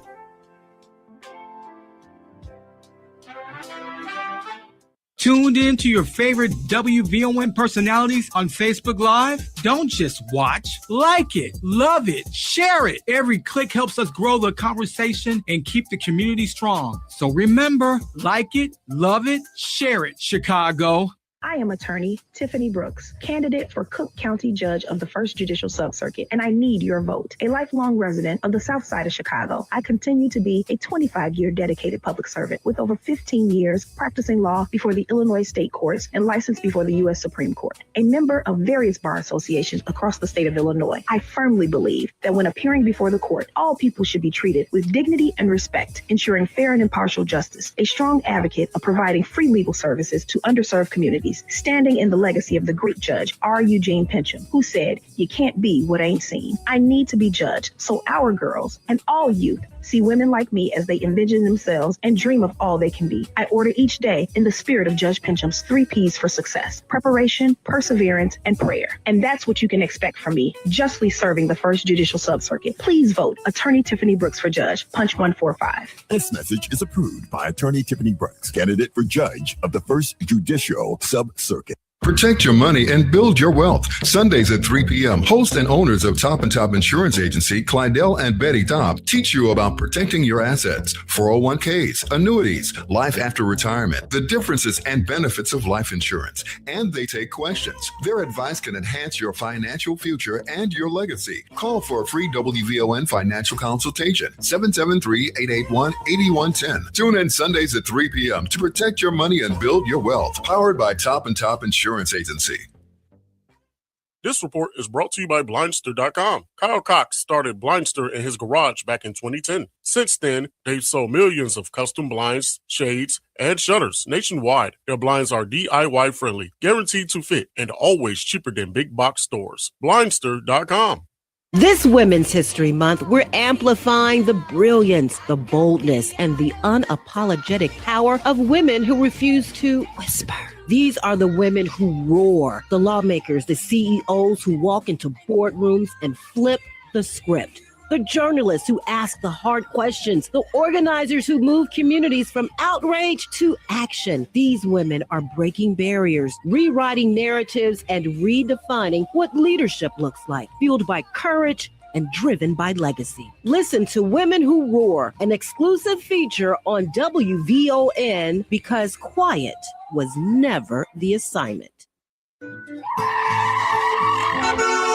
WVON traffic and weather now. Good Friday afternoon, Chicago. I'm Logan Page, and here is your traffic update. Dan Ryan downtown on 95th. Slow go 31 minutes. I-57 Ryan to I-80. No delays, 18 minutes. Bishop Ford, Ryan to I-80. 94 all is well, 12 minutes. Update I-57 Ryan to I-80. Slow go 18 minutes. Stevenson to South Lakeshore Drive to the Tri-State bumper-to-bumper traffic, 47 minutes. Eisenhower, Wolf to Post Office, stop and go traffic, 49 minutes. Kennedy downtown to O'Hare, stop and go traffic, 54 minutes. And Eden's, Montrose, Lake Cook, smooth sailing, 16 minutes. Weather for today, Chicago, breezy, warm, high of 61 and a low of 31.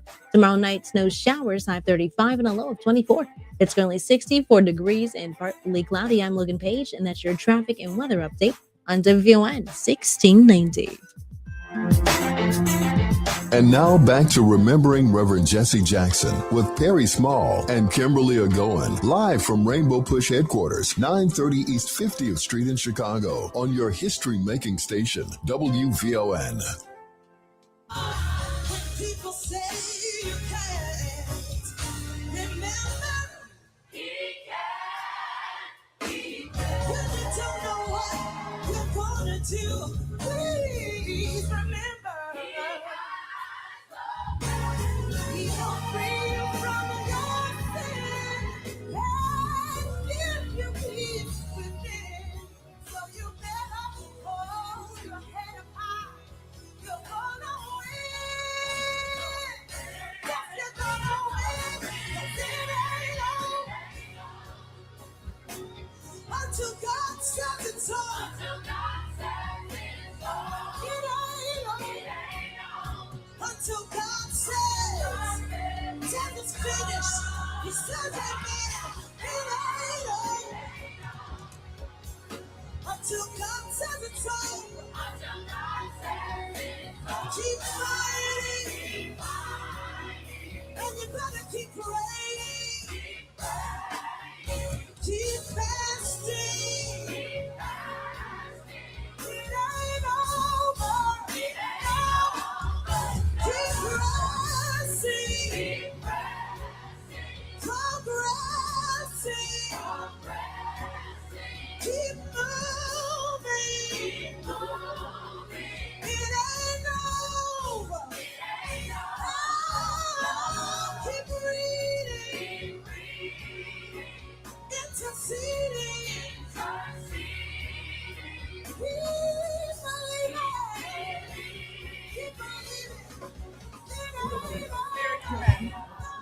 And we are back here. We are celebrating the life of Reverend Jesse Louis Jackson And have Sr. we celebrated? And we have done what we came to do. Yes, Perry. indeed. Thank you all of that are on Facebook. And yeah, I because would we're love reading to everything hear- that you yes, all we're are saying, reading trying everything. to engage. My computer screen is a little bit far away from me, so I got to reach all the way over to just type on there. But we love all of you all. Thank you for watching. Thank you for sharing. And thank you for posting. We really appreciate it. If you have not shared, make sure you share. And who would have thought What? that we would be here? I know. I wouldn't have thought had no idea I that never this was would going to have happen thought. today. I thought my last big hurrahs were the No, conventions, they the got to political keep bringing you back. They're Got to not. keep. When someone is as talented as you are, you stop. cannot. No, you don't understand. You're my mentor now. Let's not. You know how to do this job. There's a talent to this. You can't just come in off the street and do it. You know how to do it. I came off the street. She said she just came off the street. Anyway, but hold on a second, Perry. I want to say something because she was so gracious. Felicia Middlebrooks was so gracious. But here's the thing: when Rev passed away, and I was listening to all these cookie cutter things people were saying about him, and I was like, that's not what I knew. No one is capturing the essence. That's what we wanted to do. Well, that's what we're doing. That's what we're doing. Yes, what we're doing. And the first person I thought about was Felicia Middlebrooks, and let me tell you why. Because I was around when she was the number one, she had the number one broadcast morning drive on the radio here in Chicago. And this is the other kicker. A lot of people didn't know that she was black. They didn't know. And they didn't let you know. There was no discussion. It's kind of like when you listen to Ella Fitzgerald, you're like, what, just, you didn't know. Right. And I was her intern. I was an intern. Annette Flurnoy was her intern. No, I was an intern at the time that you're about to describe, those moments with Felicia Middlebrooks. Yeah. And it might have been the transition that I had already made, being hired there as just a production assistant. But it was a time to watch. She went through some contract negotiations during those times. Well, and that's what happened. That's what happened. So I remember when she was going through that, and I remember that basically it was a woman who was demanding her worth. It was a black woman who was in a very white male-run organization. Not even the organization.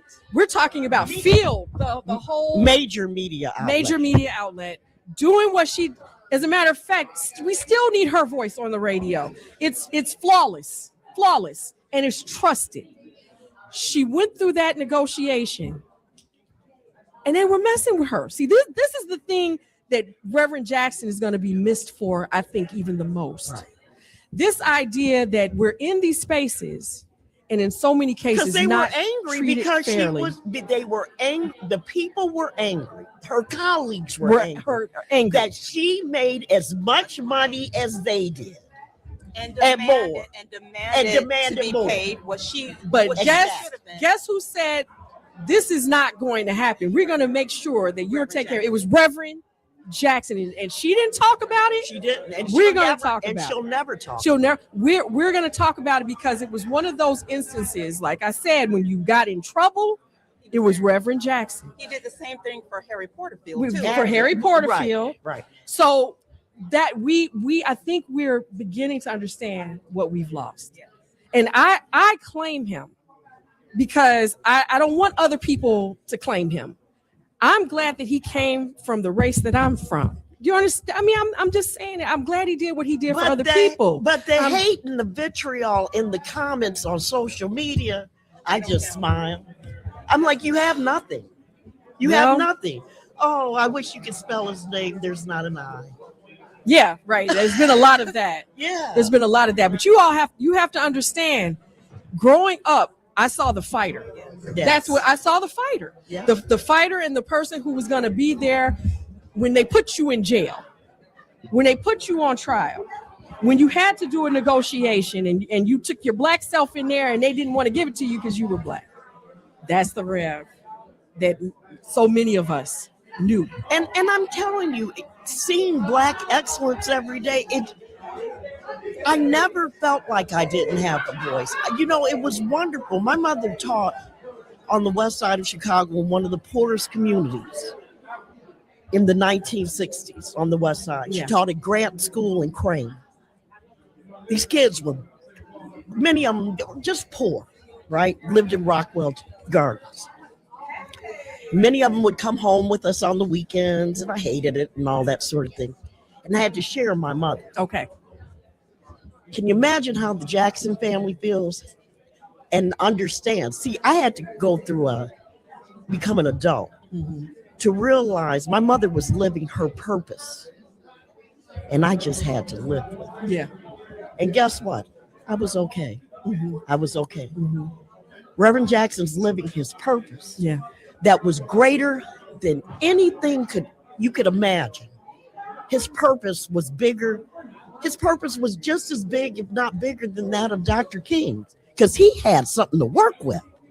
He had Black millionaires he could work with. Yes. And he had had more Black time, businesses, too. and you have Black elected officials coming out the yin yang in Illinois. The Black elected officials of Illinois were the most respected group of Black elected officials in the world. I tell you one thing. They would come from all over the world. I tell you one to thing, just Perry, marvel everything at that you're saying is 100% true, but for what we have, we're not firing on all cylinders anymore. No, we're not. And when we come back, I want us to talk more about that and bring it back home to what's happening right now and what situation we're in. We have a major election happening on March 17th, St. Patrick's Day. No, and maybe in more ways than one. You know, I mean, I'm just saying, like, we're not where we need to be with what we have. We'll be right back after this break, live at Rainbow Push.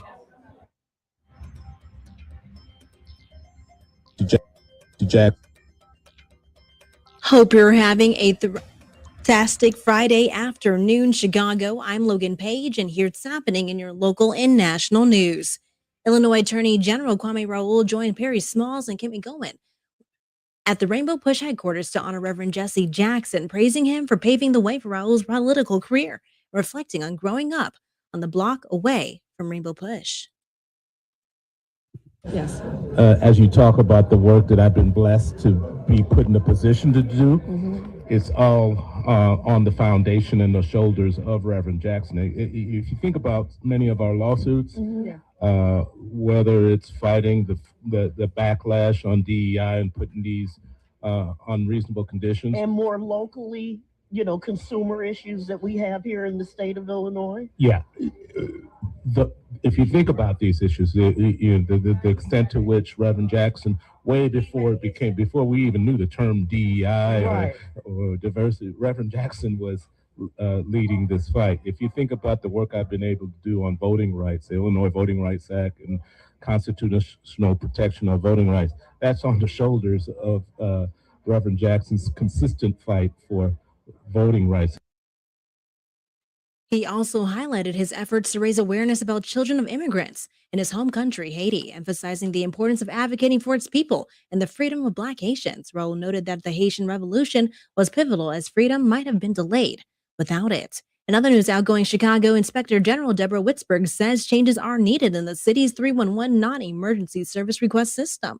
She says the current process doesn't give clear information on the overall process, the status of requests, or the in time frame for work to be done. Witzberg came up with her conclusion following an audit of the 28-year-old system. She is recommending that the Office of Emergency Management and Communications to communicate more timely and accurate information to residents and businesses about the status of their service requests. In other news, Bears head coach Ben Johnson received an A in the NFL Players Association report card, recognizing his strong performance in his first season. Only Rams coach Sean McVay and Commanders coach Dan Quinn received higher grades this year. Bears defensive coordinator Dennis Allen earned a C+, while special teams coordinator Richard Hightower received a B-. The lowest grade from players was a C for the grass surface at Soldier Field, and overall, the Bears ranked 13th out of 32 NFL teams, with the Dolphins finishing first and the Steelers last. And rapper Megan Thee Stallion is making her Broadway debut. Andrew Whitman reports. The Grammy-winning artist is joining the cast of Moulin Rouge the Musical.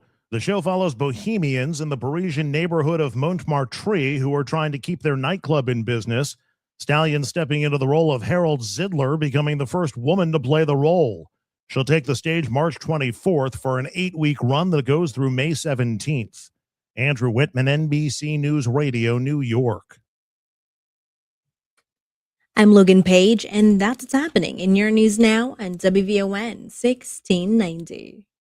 It's gospel with Pam Morris Walton, your gospel sister, on WVON Sundays, 11 to 2 p.m. Music to help you on your journey. I'll see you there. WVON. Hi, I'm Tavis Smiley, inviting you to join me weekdays from 6 p.m. to 9 p.m. right here on WVON. I am bringing you a national perspective on all the happenings in the Black community and, of course, politics. It's talk radio for us, by us, and this is where America listens. It's Tavis Smiley, weekdays from 6 to 9 p.m. on the Talk of Chicago, 1690 WVON.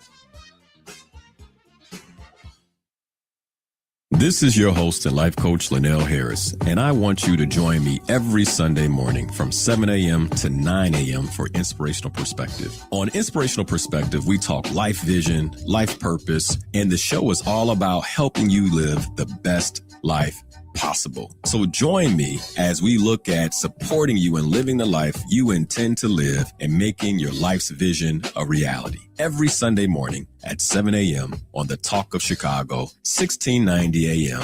WVON. This report is brought to you by AutoZone. Get in the zone. It's time to say goodnight to that check engine light with the free AutoZone Fix Finder service. It'll help troubleshoot the likely cause of your light for free, so you can drive with peace of mind. Restrictions apply. Get in the zone. AutoZone. WVON traffic and weather now. Good Friday afternoon, Chicago. I'm Logan Page, and here is your traffic update. Dan Ryan, downtown to 95th. Slow go, 34 minutes. I-57, Ryan to I-80. Slow moving traffic, 20 minutes. Bishop Ford, Ryan to I-80. 94, no delays, 12 minutes. Stevenson, due South Lakeshore Drive to the Tri-State, bumper-to-bumper traffic, 55 minutes. Eisenhower, Wolf to Post Office, stop and go traffic, 51 minutes. Kennedy, downtown to O'Hare, stop and go traffic, 53 minutes. And Eden's, Montrose, Lake Cook, smooth sailing, 16 minutes. The weather for today, Chicago, breezy, warm, high of 61 and a low of 31. Tomorrow night, snow showers, high of 35 and a low of 24. It's currently 63 degrees and partly cloudy. I'm Logan Page, and that's your traffic and weather update on WVON 1690. WVON, celebrating 100 years of Black History Month by remembering 400 years of our ancestors' journey. And now back to Remembering Reverend Jesse Jackson with Perry Small and Kimberly Egonwman, live from Rainbow Push headquarters, 930 East 50th Street in Chicago, on your history-making station, WVON. The universe is mine. Yes, it is. And the world belongs to me.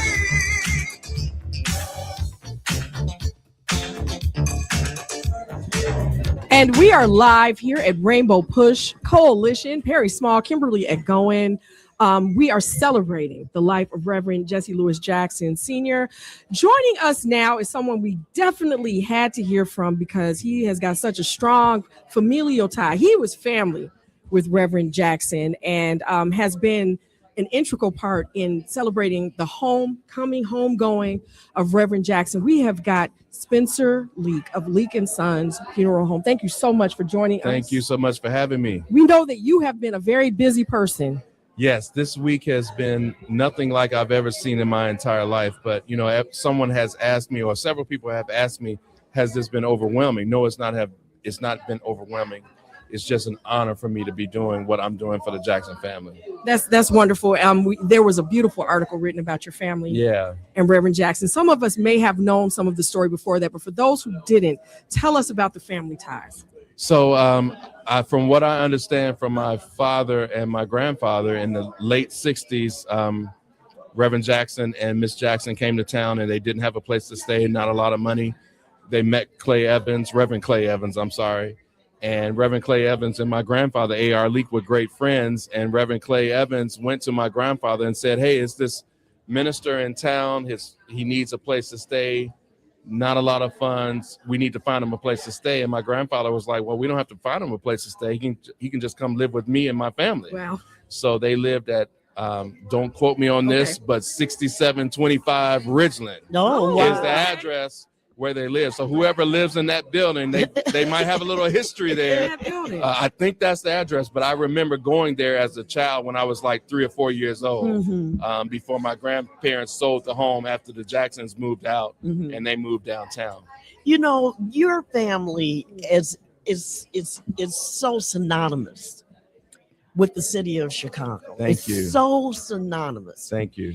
You have buried the most revered. Yeah. You've buried the poorest. Yeah. You've buried the no names. Yeah. Right. You've buried them all.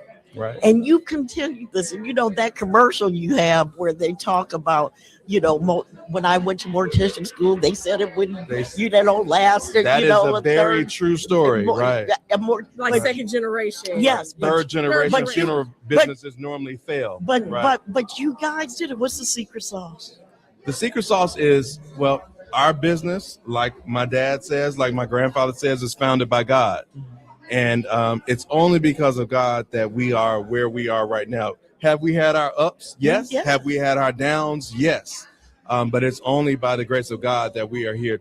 We are here today. And my son just drove in, especially from he's a senior at Michigan State. Of course, he drove in especially to be here for Reverend Jackson's service. So he just got here today, and I mentioned my son because he's the 4th generation of our business. Fantastic. He graduates in 2 months and a few days from Michigan State. Well done, Dad. September, he will be going to Mortuary Science School. See, this is what we're talking about. Right. All of the dots are connecting. Yeah. Right. Listeners, they're all connecting. All of these people. We saw greatness every day. And going back to our family history, it's so funny. My son, who went to Morehouse his freshman year, was at Morehouse with Jesse Jr.'s son. Wow, okay. For just a minute. And so, but that's what Lisa was talking about, the babies of the movement. Right. My son didn't like Morehouse, and that's another story. But today, my sons purposely came to see Jesse III.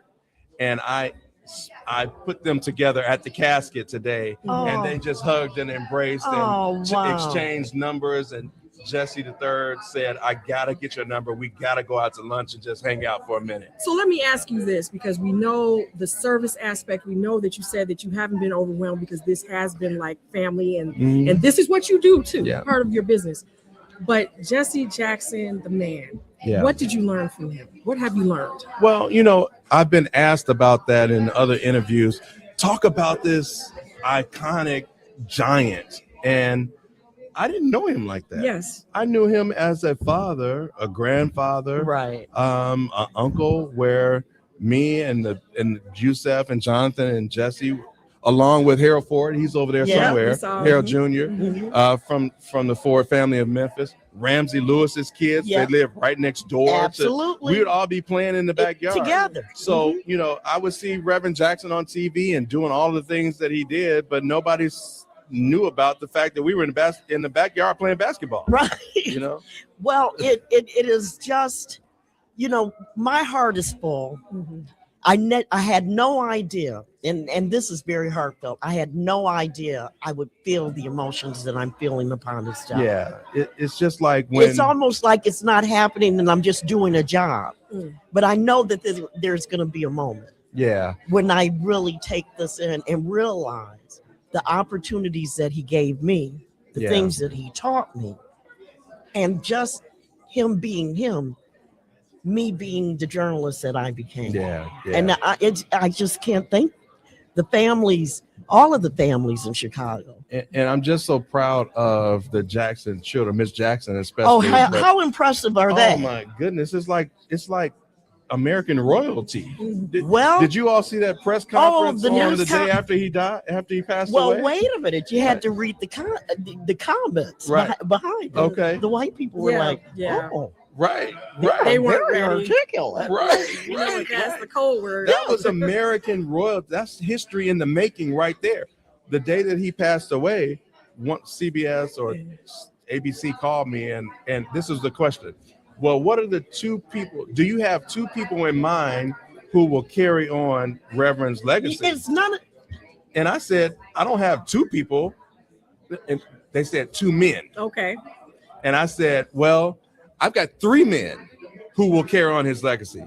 Jesse Jackson Jr., Jonathan Jackson, and Yusef Jackson. They will carry on their dad's legacy. And I was so happy to hear. I'm so glad you said that. Yusef, That was when brilliant. he said that he was going to be taking over Operation Push. Operation Push, Rainbow Push, is in no better hands than the Jackson family. I agree 100%. Right. And you know what? Listening to Yusuf, I remember him as a child. Yeah. You know, when you're. Do you know Yusef's nickname is Tootie? Oh no! Breaking news! Breaking news! Right. Your new leader of Rainbow Push's name is Tootie. Tootie, right? So when we were playing basketball back in the day, I was playing basketball with Tootie. I'm sure he right, really is going to appreciate you yeah, telling he's the not whole gonna, world. Right. And I want to say the daughters are no slouches Right, either. right, Oh right, my God. right. They carry They're- themselves throughout this process as well. Right. Well, we thank you. We know that you've got your mission is not completed. It's not. It's just beginning. It's just so, beginning. Just tell our audience just a little bit about what you all have to do now. So at 5 o'clock this morning, we will be leaving in a caravan from Leak Funeral Home, driving Reverend to South Carolina. We're going to stop in Nashville. What, you're going to drive this? You're driving. I bought a brand new hearse just to take Reverend Jackson to South Carolina. He's the first to ride. He's the first to ride in that hearse sitting out front. How do Right. you follow the route? Do you follow the route online? From what I understand, the route is being posted. Oh, good. Right. Okay. And what Miss Jackson wanted is, as we're driving down the expressway, people to come out. Yeah. And so from what I understand, people have been calling me all day. What is your route? Because we want to be over the bridge. viaducts or Yeah, whatever right. as And we the pass by overpasses the and that overpass sort- just yeah. to say goodbye to Reverend. Okay. So I've gotten several numbers that I'm supposed to be texting people where we're an hour out. We'll be at this place at such and such a time. So I've gotten funeral homes all across the network. That so black they want us to network stop is a at the funeral celebrant, homes isn't it? to All right. to have just a moment with them. So we'll be stopping at a funeral home in Nashville for a couple of hours before we head on to South Carolina. All right, Well, watch we out wish for you ice. safekeeping. We wish you all a safe travel, safe journey. Yes. Go home, get some rest. Yeah, We're talking right. about 5 o'clock in the morning. Right. But we thank you for stopping by and making it important to come to WVO. It was Thank you so so much. important for you to be We here. appreciate Thank you. you Thank so you. much. We're gonna take a quick 5 break in the now. morning. We'll be back, and we're gonna wrap up the show. We're leaving You're listening to Remembering Reverend Jesse Jackson with Perry Small and Kimberly Egonwman, live from Rainbow Push headquarters, 930 East 50th Street in Chicago, on your history-making station, WVON.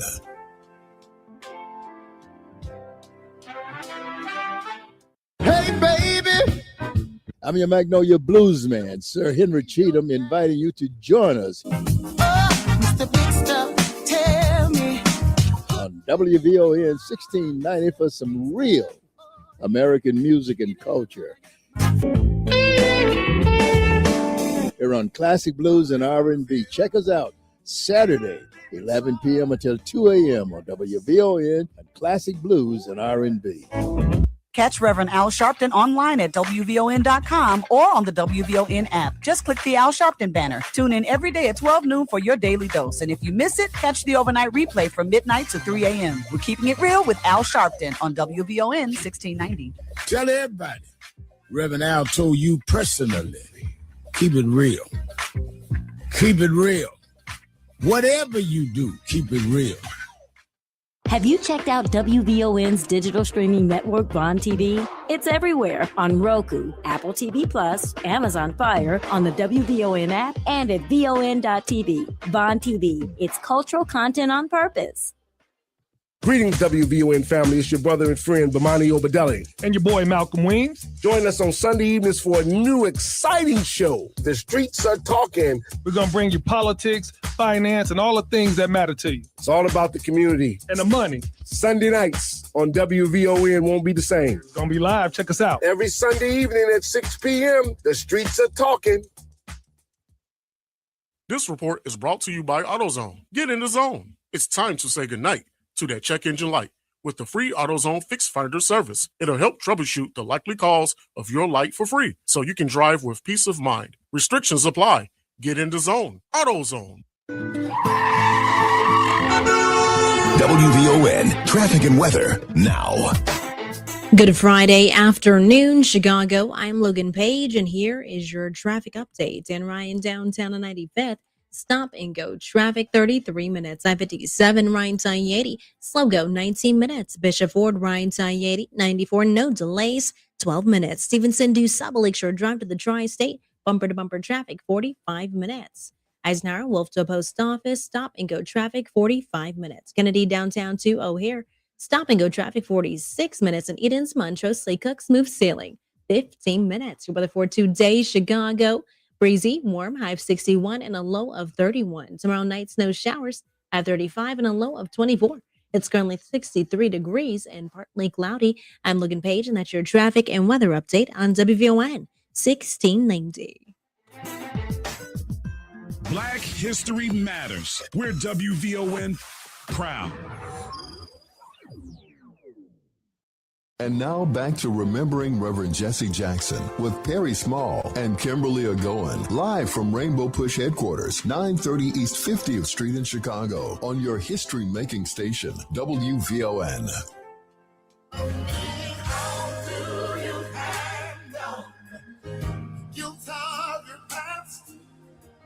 Tell me, how do you deal with the shame? And how can you smile while your heart has been broken and filled with Well, pain? Perry Small, I hope we did the Reverend proud today. I know we did. I mean, we've talked to some very special people, and no one more special than our next guest. She is someone who has served and has a servant's heart, and she is currently the Congresswoman for the 2nd Congressional, running to become your next United States Senator from the state of Illinois, right from our community, none other than Congresswoman Robin Kelly. We want to thank you so much for joining us. We know you've got a debate literally tonight in another part of the state, so we thank you for being here to celebrate Rev's life. Well, thank you for having me. I was here not too long ago, actually, for a debate, and it just felt so strange, coming into the building, knowing that he wasn't physically here. His spirit is always going to be here.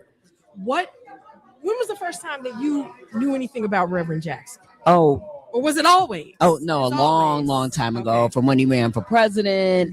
I am somebody from being with Martin Luther King, from a long time ago. And I remember my uncle and aunt supported him the first time he ran for president. So he's always been, talked about in my household. So what have your impressions been? Oh my God. The work that he's done. He's such a huge figure, an icon. And I remember when I first ran for office, he came out to the south suburbs and joined me at a church to show his support for me. And then we walked around Lincoln Mall. So that was a long time time ago. And just personally, my latest impression was, my husband died 2 years ago, and he came to the service and the burial, which touched my heart. Yeah. And I was very lucky. About 6 weeks ago, I got to see him myself. Oh, that's awesome. So that was beautiful for me and one of my colleagues in Congress that he's close with. Politically, what have you learned from Reverend Jackson politically in terms of reaching your constituents and keeping them? Well, the first thing I learned is no matter what circumstances in life you were born in or where you come from, you could run for president. Come on now. You could run for anything you wanted to run from. I always said I'm the nobody that nobody sent. Mhm. And but I too can make it, and just leave no stone unturned. Everybody counts. Every vote is important. Every person is important. And actually for me, whether they voted for me or not, if you're my constituent, you're mine. And I'm here to lift all boats, because I feel like we all do better when we all do better. And, when he talked about the Rainbow Coalition, and he talked about people, whether you were urban, suburban, and rural, which is my district, right now. So that's the message he I'll say he sent to me. Can I, as your sister, your Black sister, I just want to ask you, how are you? Yes. Oh, thank you. You know what? I am in great spirits, to be honest with you. This is tiring. I'm in the dog days of the campaign, and I'm still doing my job as a congresswoman. You know, I filed impeachment papers against Christy Nome. Yes. I have I have a Dog bill killer. with more than a dog killer. Yeah. I just put in another bill for maternal mortality and morbidity because that was my constituent that had the baby on the side of the road in Indiana. Yes. I have a bill in for car safety and 2 bills I just put in for gun violence prevention. So I'm doing that work and running all around this state, talking to as many people as possible. So I'm good. My spirits are up. I'm never going to let anybody steal my joy. Well, I'm going to tell you, I have been, during my time at WVON and watching your ascension, I have so much respect for you. And I thank you so much for your service as a congresswoman. I hope that you will be our next senator From your lips. from Illinois, really. But you just have been what we know is about Chicago, and that's Black excellence. Thank you. It really is. It really has been my pleasure to watch your growth. Well, I absolutely love this radio station. I love the people that I've spoken to through many years, people I've become friends with, and like I said, I feel like I'm here to lift all boats. I'm the co-founder, co-chair of the Caucus on Black Women and Girls. Definitely want to lift, those boats and, be a role model, be someone that it helps other people. And again, lifts all boats. And, we have a lot of work to do, especially around Black women. So many Black women have lost their jobs under this person in the White House. I don't even want to call him the president. Well, I'm going to tell you, just keep up the good work. Thank you. Everybody is, we're rooting for everyone Black. That's all I've got to say. All righty, then. Thank you so much. Thanks for your patience. And best of luck. And joining us right now, there has been so much beautiful signage around the city and around all around Push. And this is because of a gentleman that WVON has come to know over the years because he used to do the signage at the Taste of WVON. His name is Thomas Finch. Mr. Finch is also a proud member of Omega Psi Phi Fraternity Incorporated, and the name of his business is Finch Video Services. Sir, this is absolutely beautiful. How long have you been doing this? 35 years. And that was before people really were into videos, right? Yeah, I started in sports. Okay. So I put in the first video screen at any racetrack in the world at the Meadowlands in New Jersey, Are you my home married? state. I'm married. Oh, sorry. And then I left. I left and came to Arlington Park in Chicago. Okay. And I've done stadiums and racetracks all over the country. That is awesome. And if you've seen my screens way back in the day at the Million Man March, those were my screens. Those were your screens. Without my screens, there's a million men fighting. They couldn't see anything. Right. And then I did all of the championships for the Bulls in Grant Park. Right. Those are my screens. And how long have you had a relationship with Rainbow Push, or do you have? Well, one? I do have a relationship with Reverend Jackson because in my business, when I first came here in '79, I couldn't do work at the Hilton, at the Hyatt, of course at McCormick Place. Right. And I look at Reverend Jackson and his pressure on them to give equality and let us in, give us a place at the table for launching my career and keeping it going. So I'm blessed to him. When he passed and they said they needed screens They didn't have a budget for it, my heart said, you got to go down and do this. So thank you so much for that. yes. And again, now where are you located? Where are you located? Well, I'm based all over Chicago. You're based all over Chicago. Yeah, I have the mobile trucks with 3 screens on, which I had outside here. Yes, they're and then beautiful. I had another screen that was permanently sitting there. And then we have LED screens like you see inside the sanctuary. We see everyone has a role to play. It does. You really And have played thank you yours. so I'm a much big for screen that. guy. They call me, my clients say in a pinch, call Finch. All right.